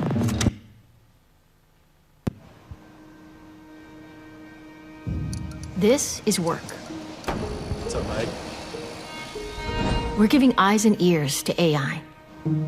So the world becomes your prompt and your interface. This is work. Working. These are thoughts happening. Hey, Copilot. Plans populating. Copilot, when was this last replaced? Information gathering. Instructions guiding. Schematics aligning. People connecting. Problem solving. Copilot? Hey, Copilot. Copilot. This is confidence growing. Eyes widening. These are questions. I just finished Copilot. What's next? Rotate the engine block 90 degrees. Questions the way you ask them. Please get me the detailed view of the optical cable layout. Never too many questions. All right. Let's highlight the relay switches. Go ahead. Keep asking. It's in position. What's next? Keep learning. The hydraulic filter was changed 6 months ago. Okay, can you pull up a service record? Copilot, what's the tolerance of this locking ring? Here is a copy of the last service record. The tolerance is 9,000ths of an inch. Remind me where this fits into the assembly. Step 4, align the spindle. The locking ring is highlighted. This is work getting smarter. This is work working better. This is work working.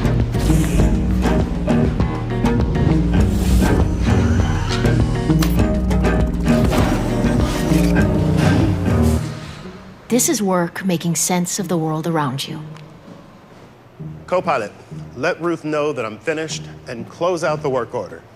This is AI for the front line.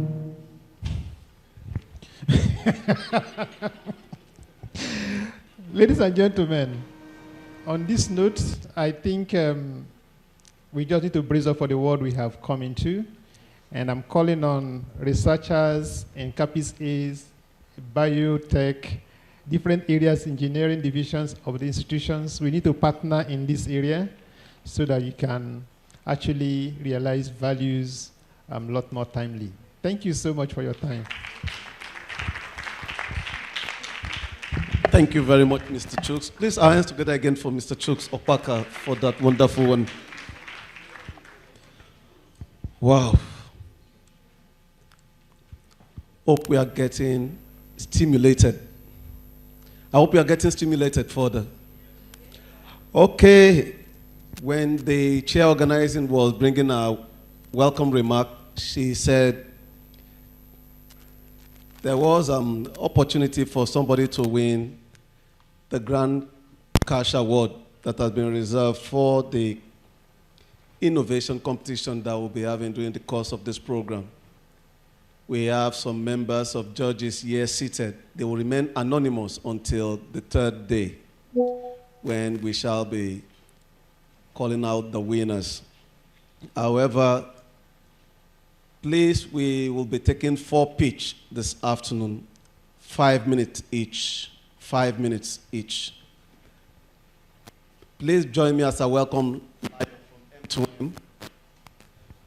He will be the first innovator to make a speech this afternoon. Layo.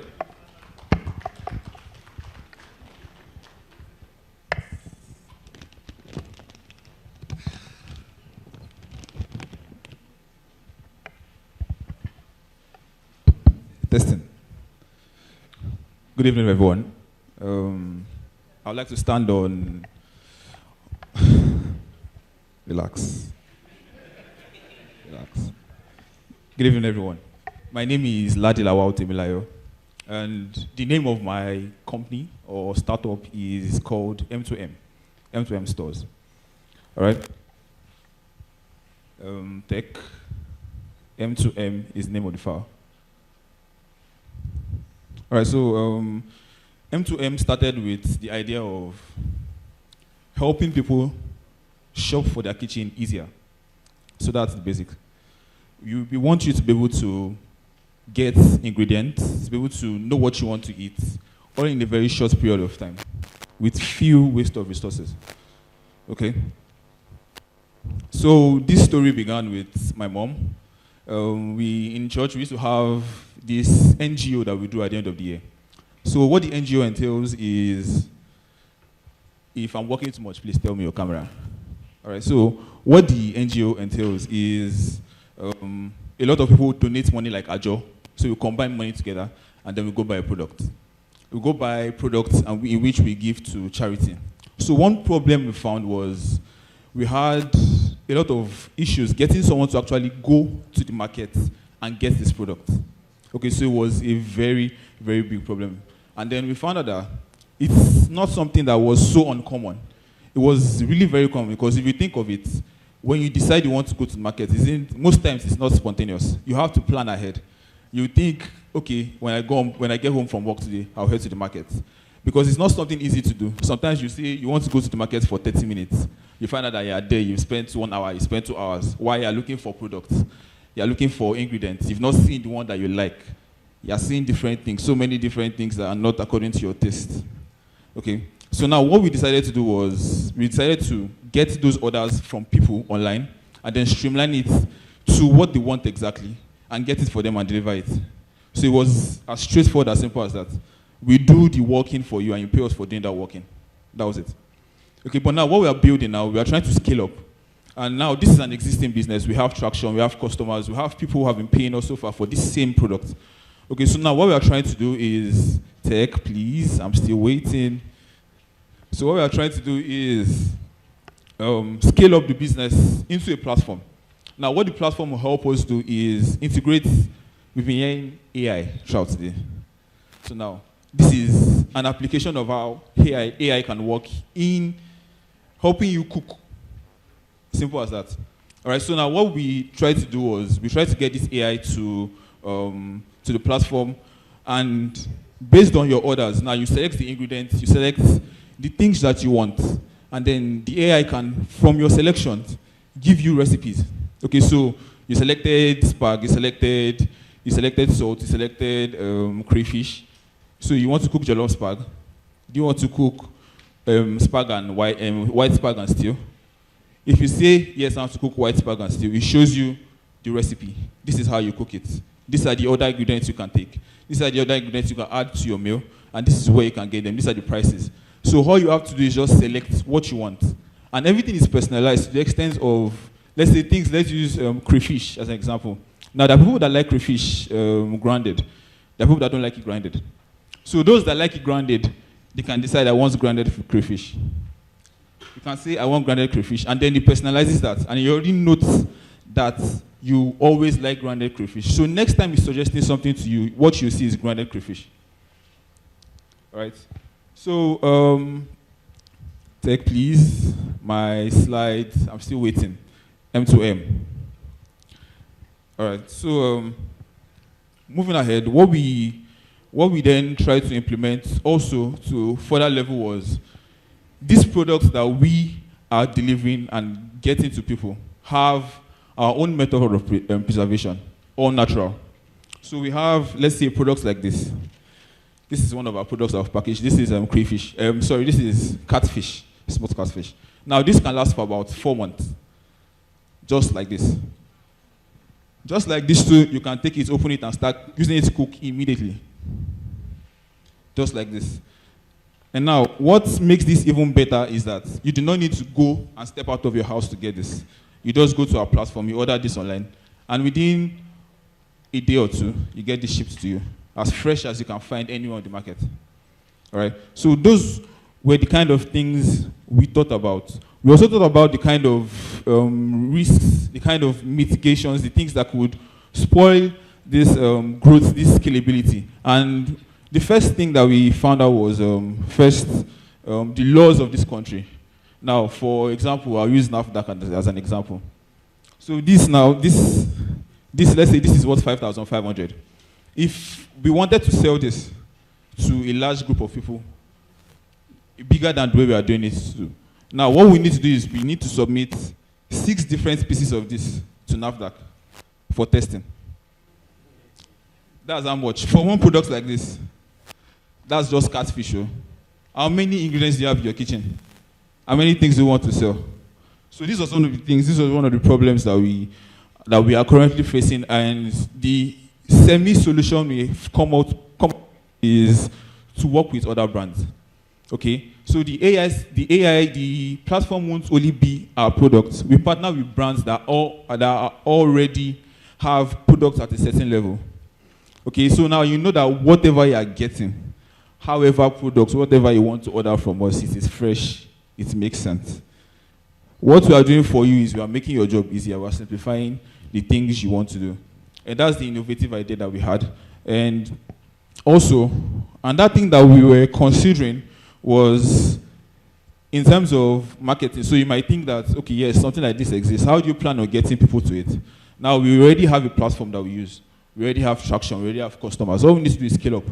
Scale up in the sense of using ads, running things like ads, partnering with famous influencers like Hilda Bassi, but getting them to use the platform and see, or let other people see them use our platform.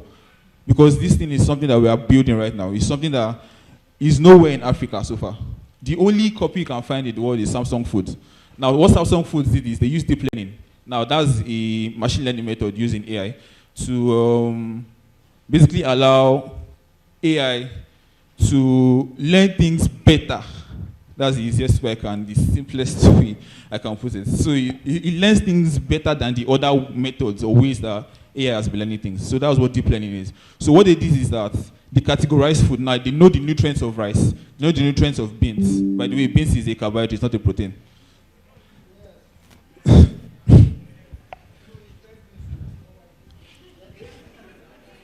All right, so it's not the ingredient, the particular ingredient, their nutrients, the calories, and all this comes in as a personalized order for you to be able to pick.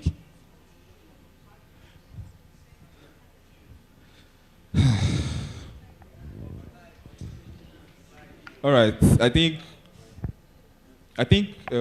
as the slides are not going on, I'll stop. It's going to make things a little bit. What? All right. Thank you.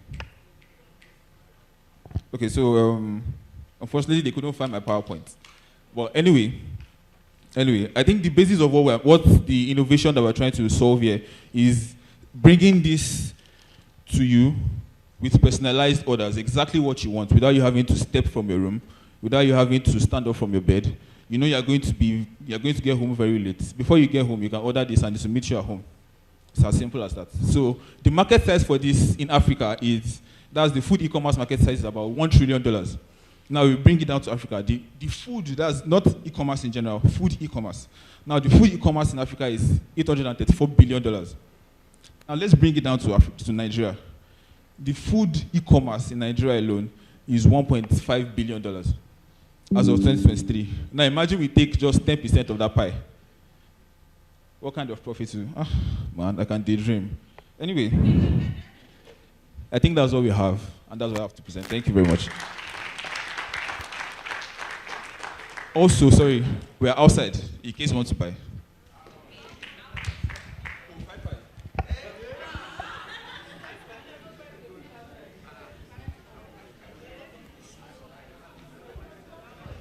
Thank you very much, Layo.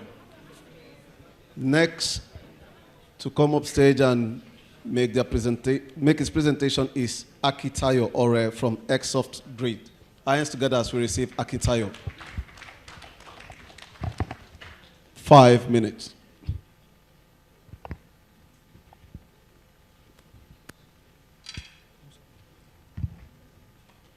Good afternoon, everyone. My name is Akintayo Oluwa. Okay, and my innovative idea is soft grid, basically. So there's actually a 9th grid, but it's different, don't worry. So soft grid is basically an energy management platform, right? Built with blockchain technology. But before I go there, we've been talking about AI, and we didn't talk about blockchain technology. So blockchain technology actually has the potential and ability to make things right and change some particular sectors in our world today. So currently, the energy generation segment is rife with a lot of challenges. And one of those challenges is poor management, lack of modern transmission lines, infrastructure issues, inefficient grid designs, and looking at Nigeria, corruption. So the overview of the company is, it basically is an energy management platform built on the blockchain technology. And what that does is it optimizes the distribution and usage of energy. But now I want to challenge it down to renewable energy because we are looking for ways to make the world a better place. So the problems that the soft grid would be able to solve is number one, the management, storage, and security issue. Now, I would give a very typical example, right? So I stay in Port Harcourt, and the estate, the area where I stay, there's something called meter, right? So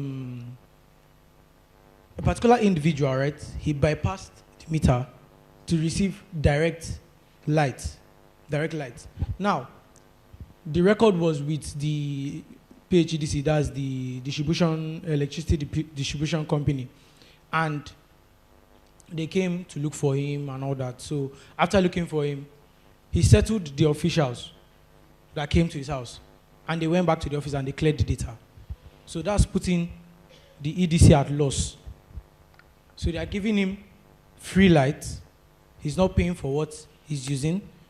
And he has already settled some probably 2-3 individuals with maybe 20K each, 30K each, and it's putting them at loss.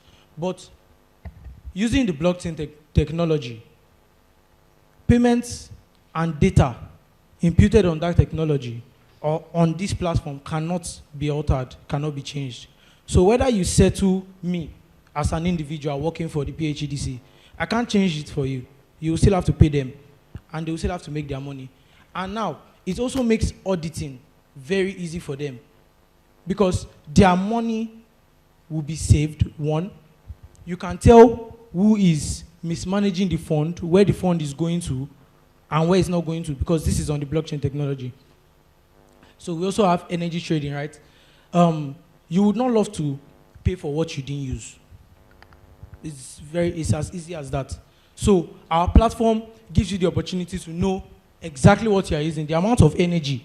It gives you the opportunity to know the amount of energy you are using, right? And know how much exactly you are paying for it. And back at the office, they also have track record of what you are using and how much you are meant to pay for it. And we also have, it's going to help with the EV integration and smart grid implementation. Now, the objectives of soft grid. So our objectives is to create a platform that automates the production and exchange of renewable energy certificates and credits based on actual energy use. It makes the use of P2P microgrid that uses smart grid contracts to maintain energy flow and guarantee payments. Do you get me, right? So you're going to definitely have light in your house. I can't promise you 24/7 lights because progress takes time. So let's say you have 14 hours light, right? You're paying for exactly 14 hours of what you use. The current meter that is being used has been tampered with, so I cannot assure you that you bought, they call it credits, right? So I cannot assure you that you bought credit of 5,000 naira and you are actually using credit of 5,000 naira. But through this software, through this platform, whatever you buy, you know you are using it. Whatever you are paying for, you know you are using it. So our services, we offer you the software, data security, that's data security, the amount of energy you use. I've said this before. Then we offer marketing of energy, right? And we offer data analysis. So my marketing strategy, we have the EDC pitch, something like what I'm doing now. We have the product. We have to make sure you trust us enough for you to continue using what we give you, right?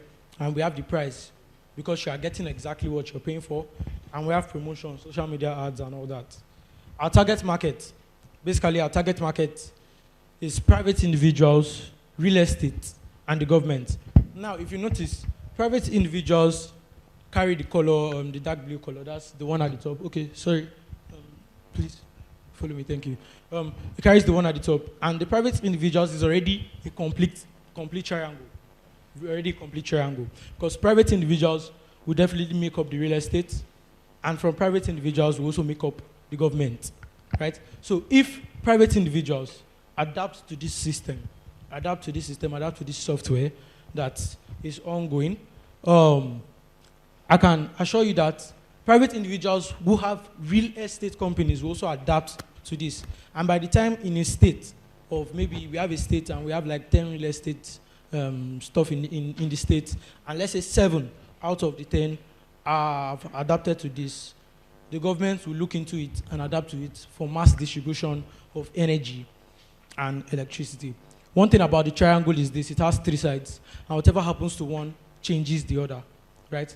So once the private individual as a side adapts to this, we are rest assured that other sides will adapt to it, making Nigeria and the world a better place at large.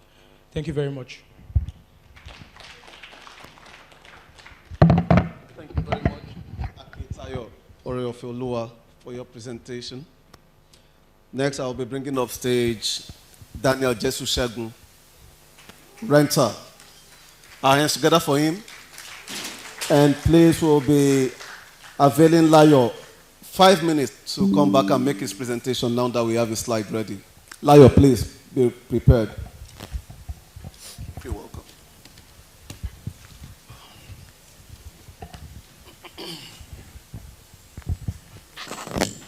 Set, renter.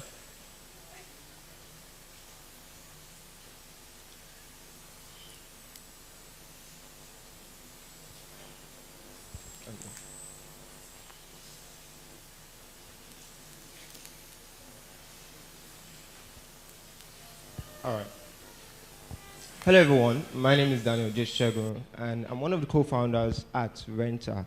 Right. So over a year ago, we analyzed the African electronic industry, and we realized 3 things. The first thing we realized was that there's a massive electronic e-waste in Nigeria with about 463 kilotons of e-waste reported in Nigeria annually. And secondly, we also realized that there's an increased interest in the creative industry by African and Nigerian youth, majorly youth in the creative industry. And lastly, there's an increasing cost of gadgets in this industry, where we have a lot of gadgets costing very exorbitant amount of prices, which leads to a very high barrier of entry into the creator or the creative industry. Now, statistics also show that the creator economy is expected to boom and generate over $15 billion by 2030 in Nigeria. So what do?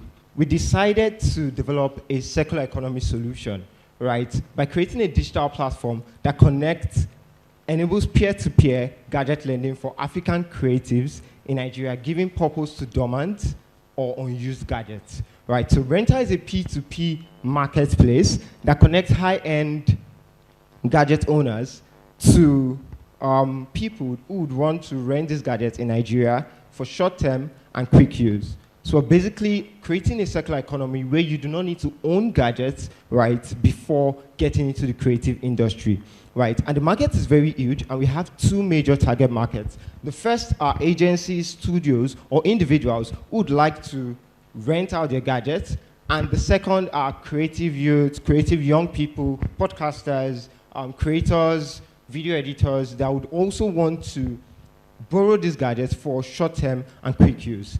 And also, exactly, our business model is very simple, and it follows a very simple process. The first thing is the gadget owners list their gadget on our platform, and the creatives makes requests for these gadgets. Then after that, the creatives pay for these gadgets with a service fee included, and then we get a percentage of that fee, and the gadget is returned upon completion. And over the past year, we've done our private beta launch, where we've had in a small segment of people experimenting with this product, where we test how the product works and understand the market and know, okay, what's the chicken and egg problem of how to get customers, consumers into this. And we've been able to realize a lot and also secure relevant partnerships in Renta. That's concerning the logistics part of it, which is very important, and also the insurance part of it, where we've also done partnerships with an insurance company and a logistics company that handles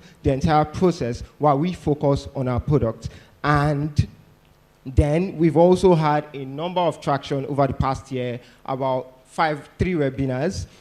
We've had over 500 viewers, and we currently have about 150 people in our waiting list that are currently waiting for the public launch, where we're able to, it's currently live, www.renta.xyz.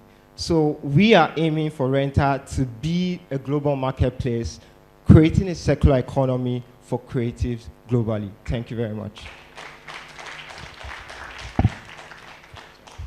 Thank you, Daniel Shegun of Renta. Okay, let's bring Layo back on stage for his presentation while we expect Collins will get ready.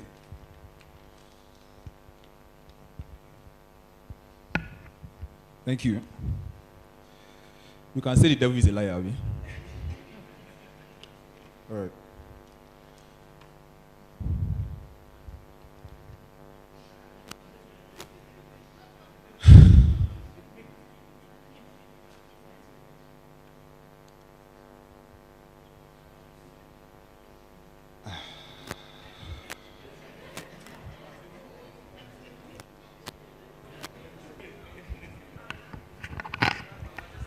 M2M is the name of the file. Is the first word.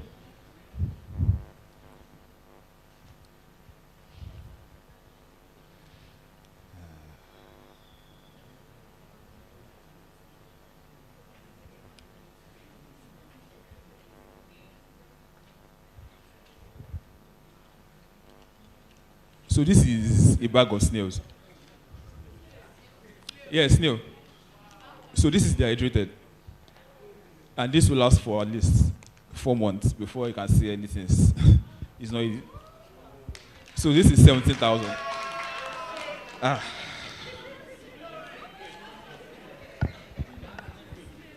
All right. Thank you very much. Okay, so M2M stores. Next slide, please. So I'll kind of breeze through since I've gotten to the root of the matter. I just want to show you guys my fine slides. All right, so M2M Stores is an innovative online platform. It transforms the way you shop for kitchen ingredients, like I said. Now, how do we do this? Next slide, please. All right, so first we have a curated selection. So now what we have is a personalized set of ingredients that tailored to what you want. Like I said, grounded crayfish, not grounded crayfish. So if you want grounded crayfish, that is what will be showing up on your timeline. Okay. Next, ingredients recommendations. So now our AI would assist you with recipes. So you know you want banga soup, but you don't know how to cook it. So in those days when there was nothing like online, you put sugar inside, and if it work for you, it work for you. But now there's AI, there's internet. It will give you what you want. You get your banga soup like you're a pro. Although there'll be slight changes, but then you guys get what I mean. All right, next one. Seamless ordering. So now you have what you want, exactly what you need. And then you order once, it gets delivered to you. No hassle, nothing. Sometimes, you go to supermarket and you see some products on the shelves, and you think this is a very fresh product. Why? Because it's in the supermarket. Supermarket accepted it. I'm sorry if I'm talking too fast. Right. Okay, so you sit in the supermarket and you think the supermarket accepted this. That means it's a very good product and it's really fresh. You see that black number there. Meanwhile, these supermarkets, sometimes they will run their logistics behind the scene. And it will take time. Sometimes you see a week or two, some products will be lying in the bag before it gets put on the shelf. And then you come and pick it up and then you think, what I'm taking is actually fresh. But meanwhile, it's not. What M2M will offer you is fresh, straight from the udder of the cow. You want cow milk, you get it straight, fresh. That's what we'll get for you. So something like this, like I said, instantaneous cooking. You can open this and put it inside your pot, straight. There's no need for you to start washing. There's no need for you to start looking for dirt that cannot be found. If you want to check this for dirt, you can come and check. All right. Next slide, please. This is our market size, like I explained. We have the world food e-commerce size is $1 trillion. The Africa's market size is $8 billion, and Nigeria is 1.7, 1.5 to 1.7. Next slide, please. Next slide, please. So first, our business model is direct to consumer. All right, so we are not a B2B model or business, P2P, like the last person that said, or was it? Either way, we are a business to consumer, and then we provide services straight to our consumers without having to tamper with the quality and the prices of these things. Next. We have a subscription model. This business model is basically telling you how we make money from this as a company. Okay, so the subscription model is you subscribing for additional perks. So things like you want to refer somebody now. For each referral, you can get maybe a bag of snails. But then before you can get that referral gift, you have to pay like $20 per month. Yeah, because the kind of services we offer for you will be a lot more advanced than that of someone that is not paid. So that's why it's called a subscription model. I don't want to get into details because of time. Next. The third point, please.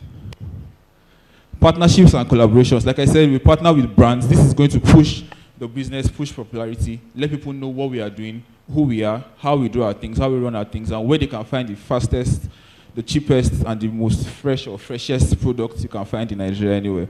Next. All right, and market strategy. First off, engaging content. Now, if you go to our platform, m2m.stores, on any platform, but for reference purposes, go to Instagram. If you go to Instagram now, you see every single thing you do. You see reviews. Our comments are not off. You see comments on every of our posts. You see evidence of things that we have done based on engaging content. We don't only just post prices of food. We post how you can make these foods. We also push other chefs. So these are the things that will bring traffic from around down into our app. Social media presence, and that is, like I said, also engaging content. We are on social media. People know us that this is M2M stores. So there should be a level of legitness, if I can use that word like that. Partnerships, we've said.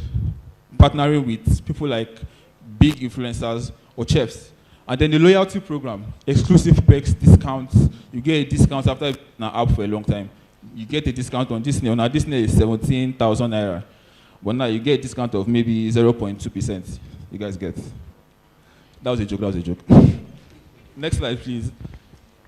Benefits for customers and cooks. Now, this is for you that are going to be using our slide. You that are going to be using our product. With inspiration. Now, you might not have wanted to cook jollof rice before, but then you now see a new and unique way of cooking jollof rice. Why? The AI showed you. and then you cook it and everybody's calling you a master chef. We are behind your back. We know what you did. Okay, efficiency. Now you save time and effort by going to the market. Before you go to the market, you already know what you want to buy, even if you want to go to the market and not use our app. You can just use our app to check these are the things you need to buy before you go to the market. And this is, I'm referring to those men that don't usually know what they want before they enter market. You know, knowing ourselves. Quality assurance. Now, peace of mind, knowing that whatever it is you're buying from us is at the top standard. It's as simple as that. Support for cooks. Now, we have a community of engaging cooks, of chefs, of people that also do same business like us. If the community is here and now, if you do something like that, you can reach out to me, and then I'll add this to the community. So you join a community like that, you grow, you get more insights, you get more views, you learn more. It's one of the things we offer. Next. These are the risks that I spoke about before. Supply chain disruptions. Now, we don't plan on having our own delivery service, our own shipping. No, we plan on giving that to a third party. Now, there are third-party sites that work around. Sites like Ship, they work with people like Flutterwave. So we can just list it out to them, and then they give us whatever it is we want. The technological challenges are things that work and we grow over time. We work on the AI, we build the AI, we make it better in recognizing the personalized tastes of users, so that it will make things more better. It will reach a stage in which you can take a picture from anywhere. I'm sure you guys have seen that AI. There's an AI that like you search maybe egusi online, and then you paste the picture inside the AI, and it gives you what they used to make it. It gives you the nutritional content, the calories, and everything. We get to that level. We just don't want to be fighting with people saying we use their product and that. That's laws and legalities, like I said, fights with people that we use their product and that and that. Also, the NAFDAC that we're talking about, we are dealing with a country that has a lot of loopholes, but also a lot of blocks that you need to pass through as a company. So one of them is, like I said, 17,000 in 6 places, just for us to be able to put this in a supermarket. Please, next slide. Now, this is how the AI will be powered. Like I said, the AI recommendation engine will be on Python, deep learning, machine learning model, responsive web development, cloud infrastructure, payments processing, mobile app development. Next slide, please. Now, this is how you build without M2M store. You waste of time. Like I said, those men that don't know what they want to buy before they go to market. I'm not looking at anybody. But you go to market and you spend 2 hours. Meanwhile, if you had your list, you will get what you want within 15 minutes. On certain product quality, sometimes even when you go to market, you're looking at that meat. Is this meat fresh? Are these guys whining me? What did they do with that meat? It does not look good. Less efficiency in shopping. Sometimes you walk from here to here. Meanwhile, what you need is here, but you didn't find it. Why is the marketplace is covered? They are not showing their shop very well. These are the nuances that you face if you don't use us. Now, using us, next please. If you use us, access to a large range of products, there's a whole lot of things you have access to. Quality assurance, know whatever it is you're buying is top quality. Exclusive promotions and discounts that you will not find anywhere else on the market, because why? We do this ourselves. These things you're buying are done by us in the back. Recipe generation, reliable delivery, personalized recommendation. Next slide, please. Now, the competitive landscape. There is online grocery stores, there's meal kit delivery services, there's recipe apps. These are the different categories of things that are currently in the market. And all this will be covered under one app if you come under us and trust us. Next slide, please.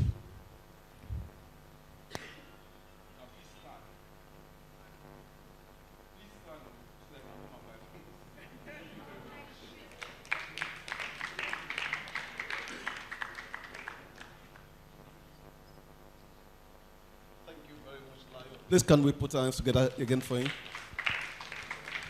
And finally, shall be inviting Collins Chukuma from Hebron Motorsports.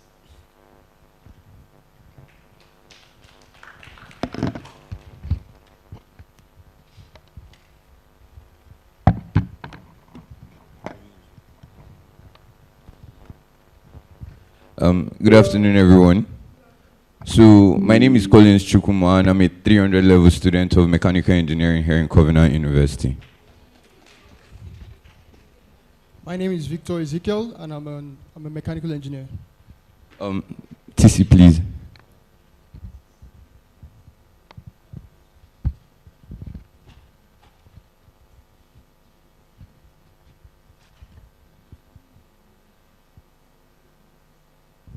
Okay, so today what we're bringing to us is Hebron Motorsports. So Hebron Motorsports is a team of students, a team of young engineers, students cutting across all disciplines who were tasked with building a Formula-style race car from scratch. Now, since its inception in 2014, Hebron Motorsports has been changing the narrative in every single means possible. Okay, so what we do, like I said, we're tasked with building a Formula-style race car from scratch. And now, why we do what we do? The first reason is, I don't know how many of us here watch Formula 1, but Formula 1 is the most challenging sports, most physically demanding sports on the universe. After the Olympics and the World Cup, Formula 1 comes next to the most watched. So, there are no Formula 1 races here in Nigeria. None at all. None in Africa at all. So this is an untapped market. This is an untapped market. So speaking about Formula 1, this is a step in that direction for Nigeria as a whole and Africa as a whole. Then automotive research. Covenant University is known for its research. One of the reasons we're so high up the rankings is how intentional we are about our research. And then this is opening the door for us when it comes to automotive research. And then lastly but not least, we're doing this for the young engineers in the classrooms. Those who are learning theory upon theory, passing exam with la cram, la pour, la forget. This is to bring the practical to their doorstep. Okay, so our current progress. So far, we've gone so far with building a Formula-style race car. You can see our engine behind there. You can see our chassis, like proper Formula standard chassis. Our tires too, wet, dry, and slip. The wet, dry, and the medium. They're all there. We've also worked hard to design several PCBs, electronic parts, the fabrication of our exhaust, and more. So what have we done through this progress? We've been able to identify like core technical talents and also groom technical talents of our own. We've been able to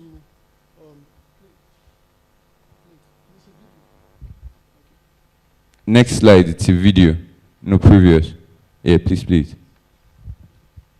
Okay, so we've been able to groom technical talents, and also we've been able to identify a market for product testing in the automotive industry.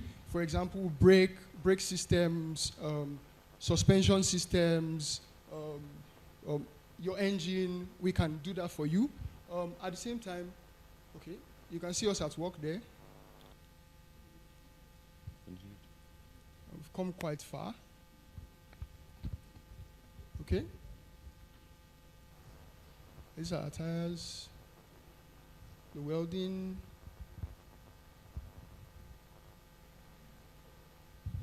Thank you. And this is where we are today. So this is where we are today.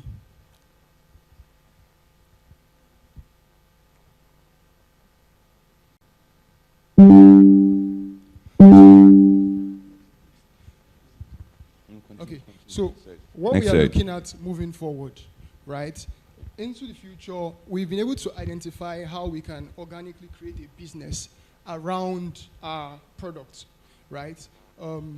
We attend events where we showcase our vehicle. So we educate teenagers, we educate youths on core engineering, core technical expertise, right? How to build, design, test, and more at the highest level. At the same time, we have driver simulation training, core engineering training. We provide your businesses with international exposure through the sponsorship you offer us. And we are also grooming talents for you to hire, right? You have Covenant University students and great engineers for you to hire and to work in your industry. Next slide, please. So what's our marketing plan really? Like I said, the events we attend are international. They occur in Nigeria and West Africa. We're enthusiasts, people from all racing backgrounds, people that race motorcycles, people that race in motorcycle events, people that race in rally, come to these events.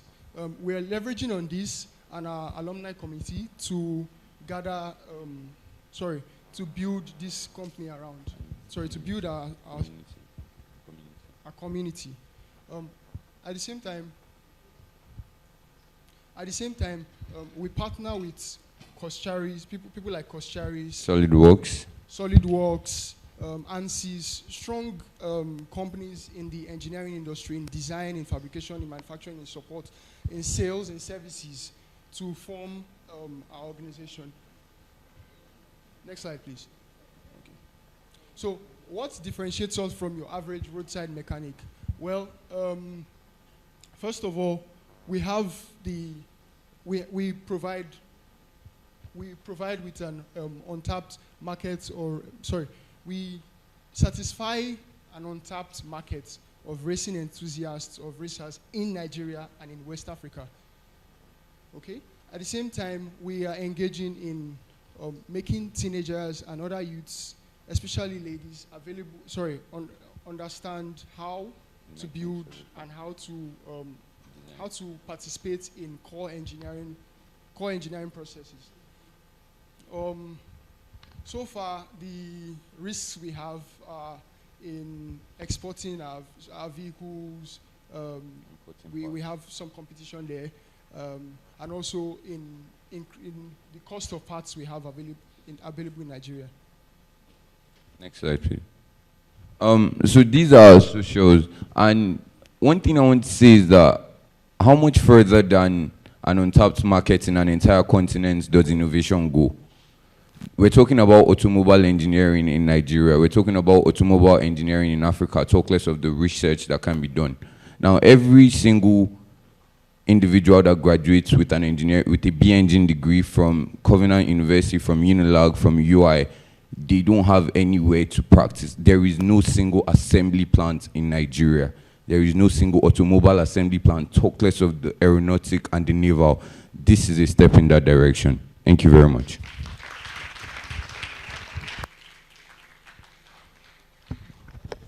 Thank you very much, gentlemen, for your presentations. And the judges are listening. The judges are watching. And on Thursday, we'll get to know the scorecards. I want to say congratulations to all innovators that have made their presentation today, and we look forward to more tomorrow. We have come a full circle. Lunch is ready at the foyer. And trusting God, we shall gather again tomorrow morning for day 2, with registration opening at exactly 8 a.m. and we'll get started by 10 a.m. I want to thank you all for your patience, for engaging and being attentive all through. Shall we rise as I invite Professor Philip Zebokai to close us? Professor Zebokai, please.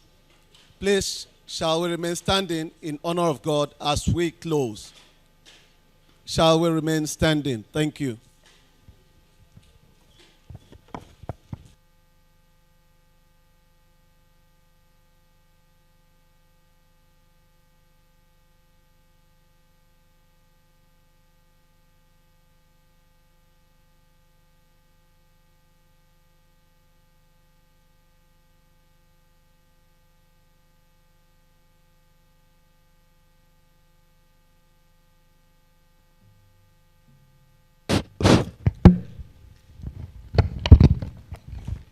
Shall we pray? Father, in the name of Jesus, we bless your name. Thank you for the successful kickoff of Innovation Week 2023. Thank you for all the help that we have received. Thank you for all the presentation. Lord, accept our thanks, accept our praises in the name of Jesus. As we go, let your presence go with us. I will come back refreshed tomorrow. In the name of Jesus, take all the glory, take all the honor. In Jesus' victorious name have we prayed. And surely, God's goodness and mercy shall follow us all the days of our lives, and we shall dwell in the house of the Lord forever and ever. Amen. God bless you.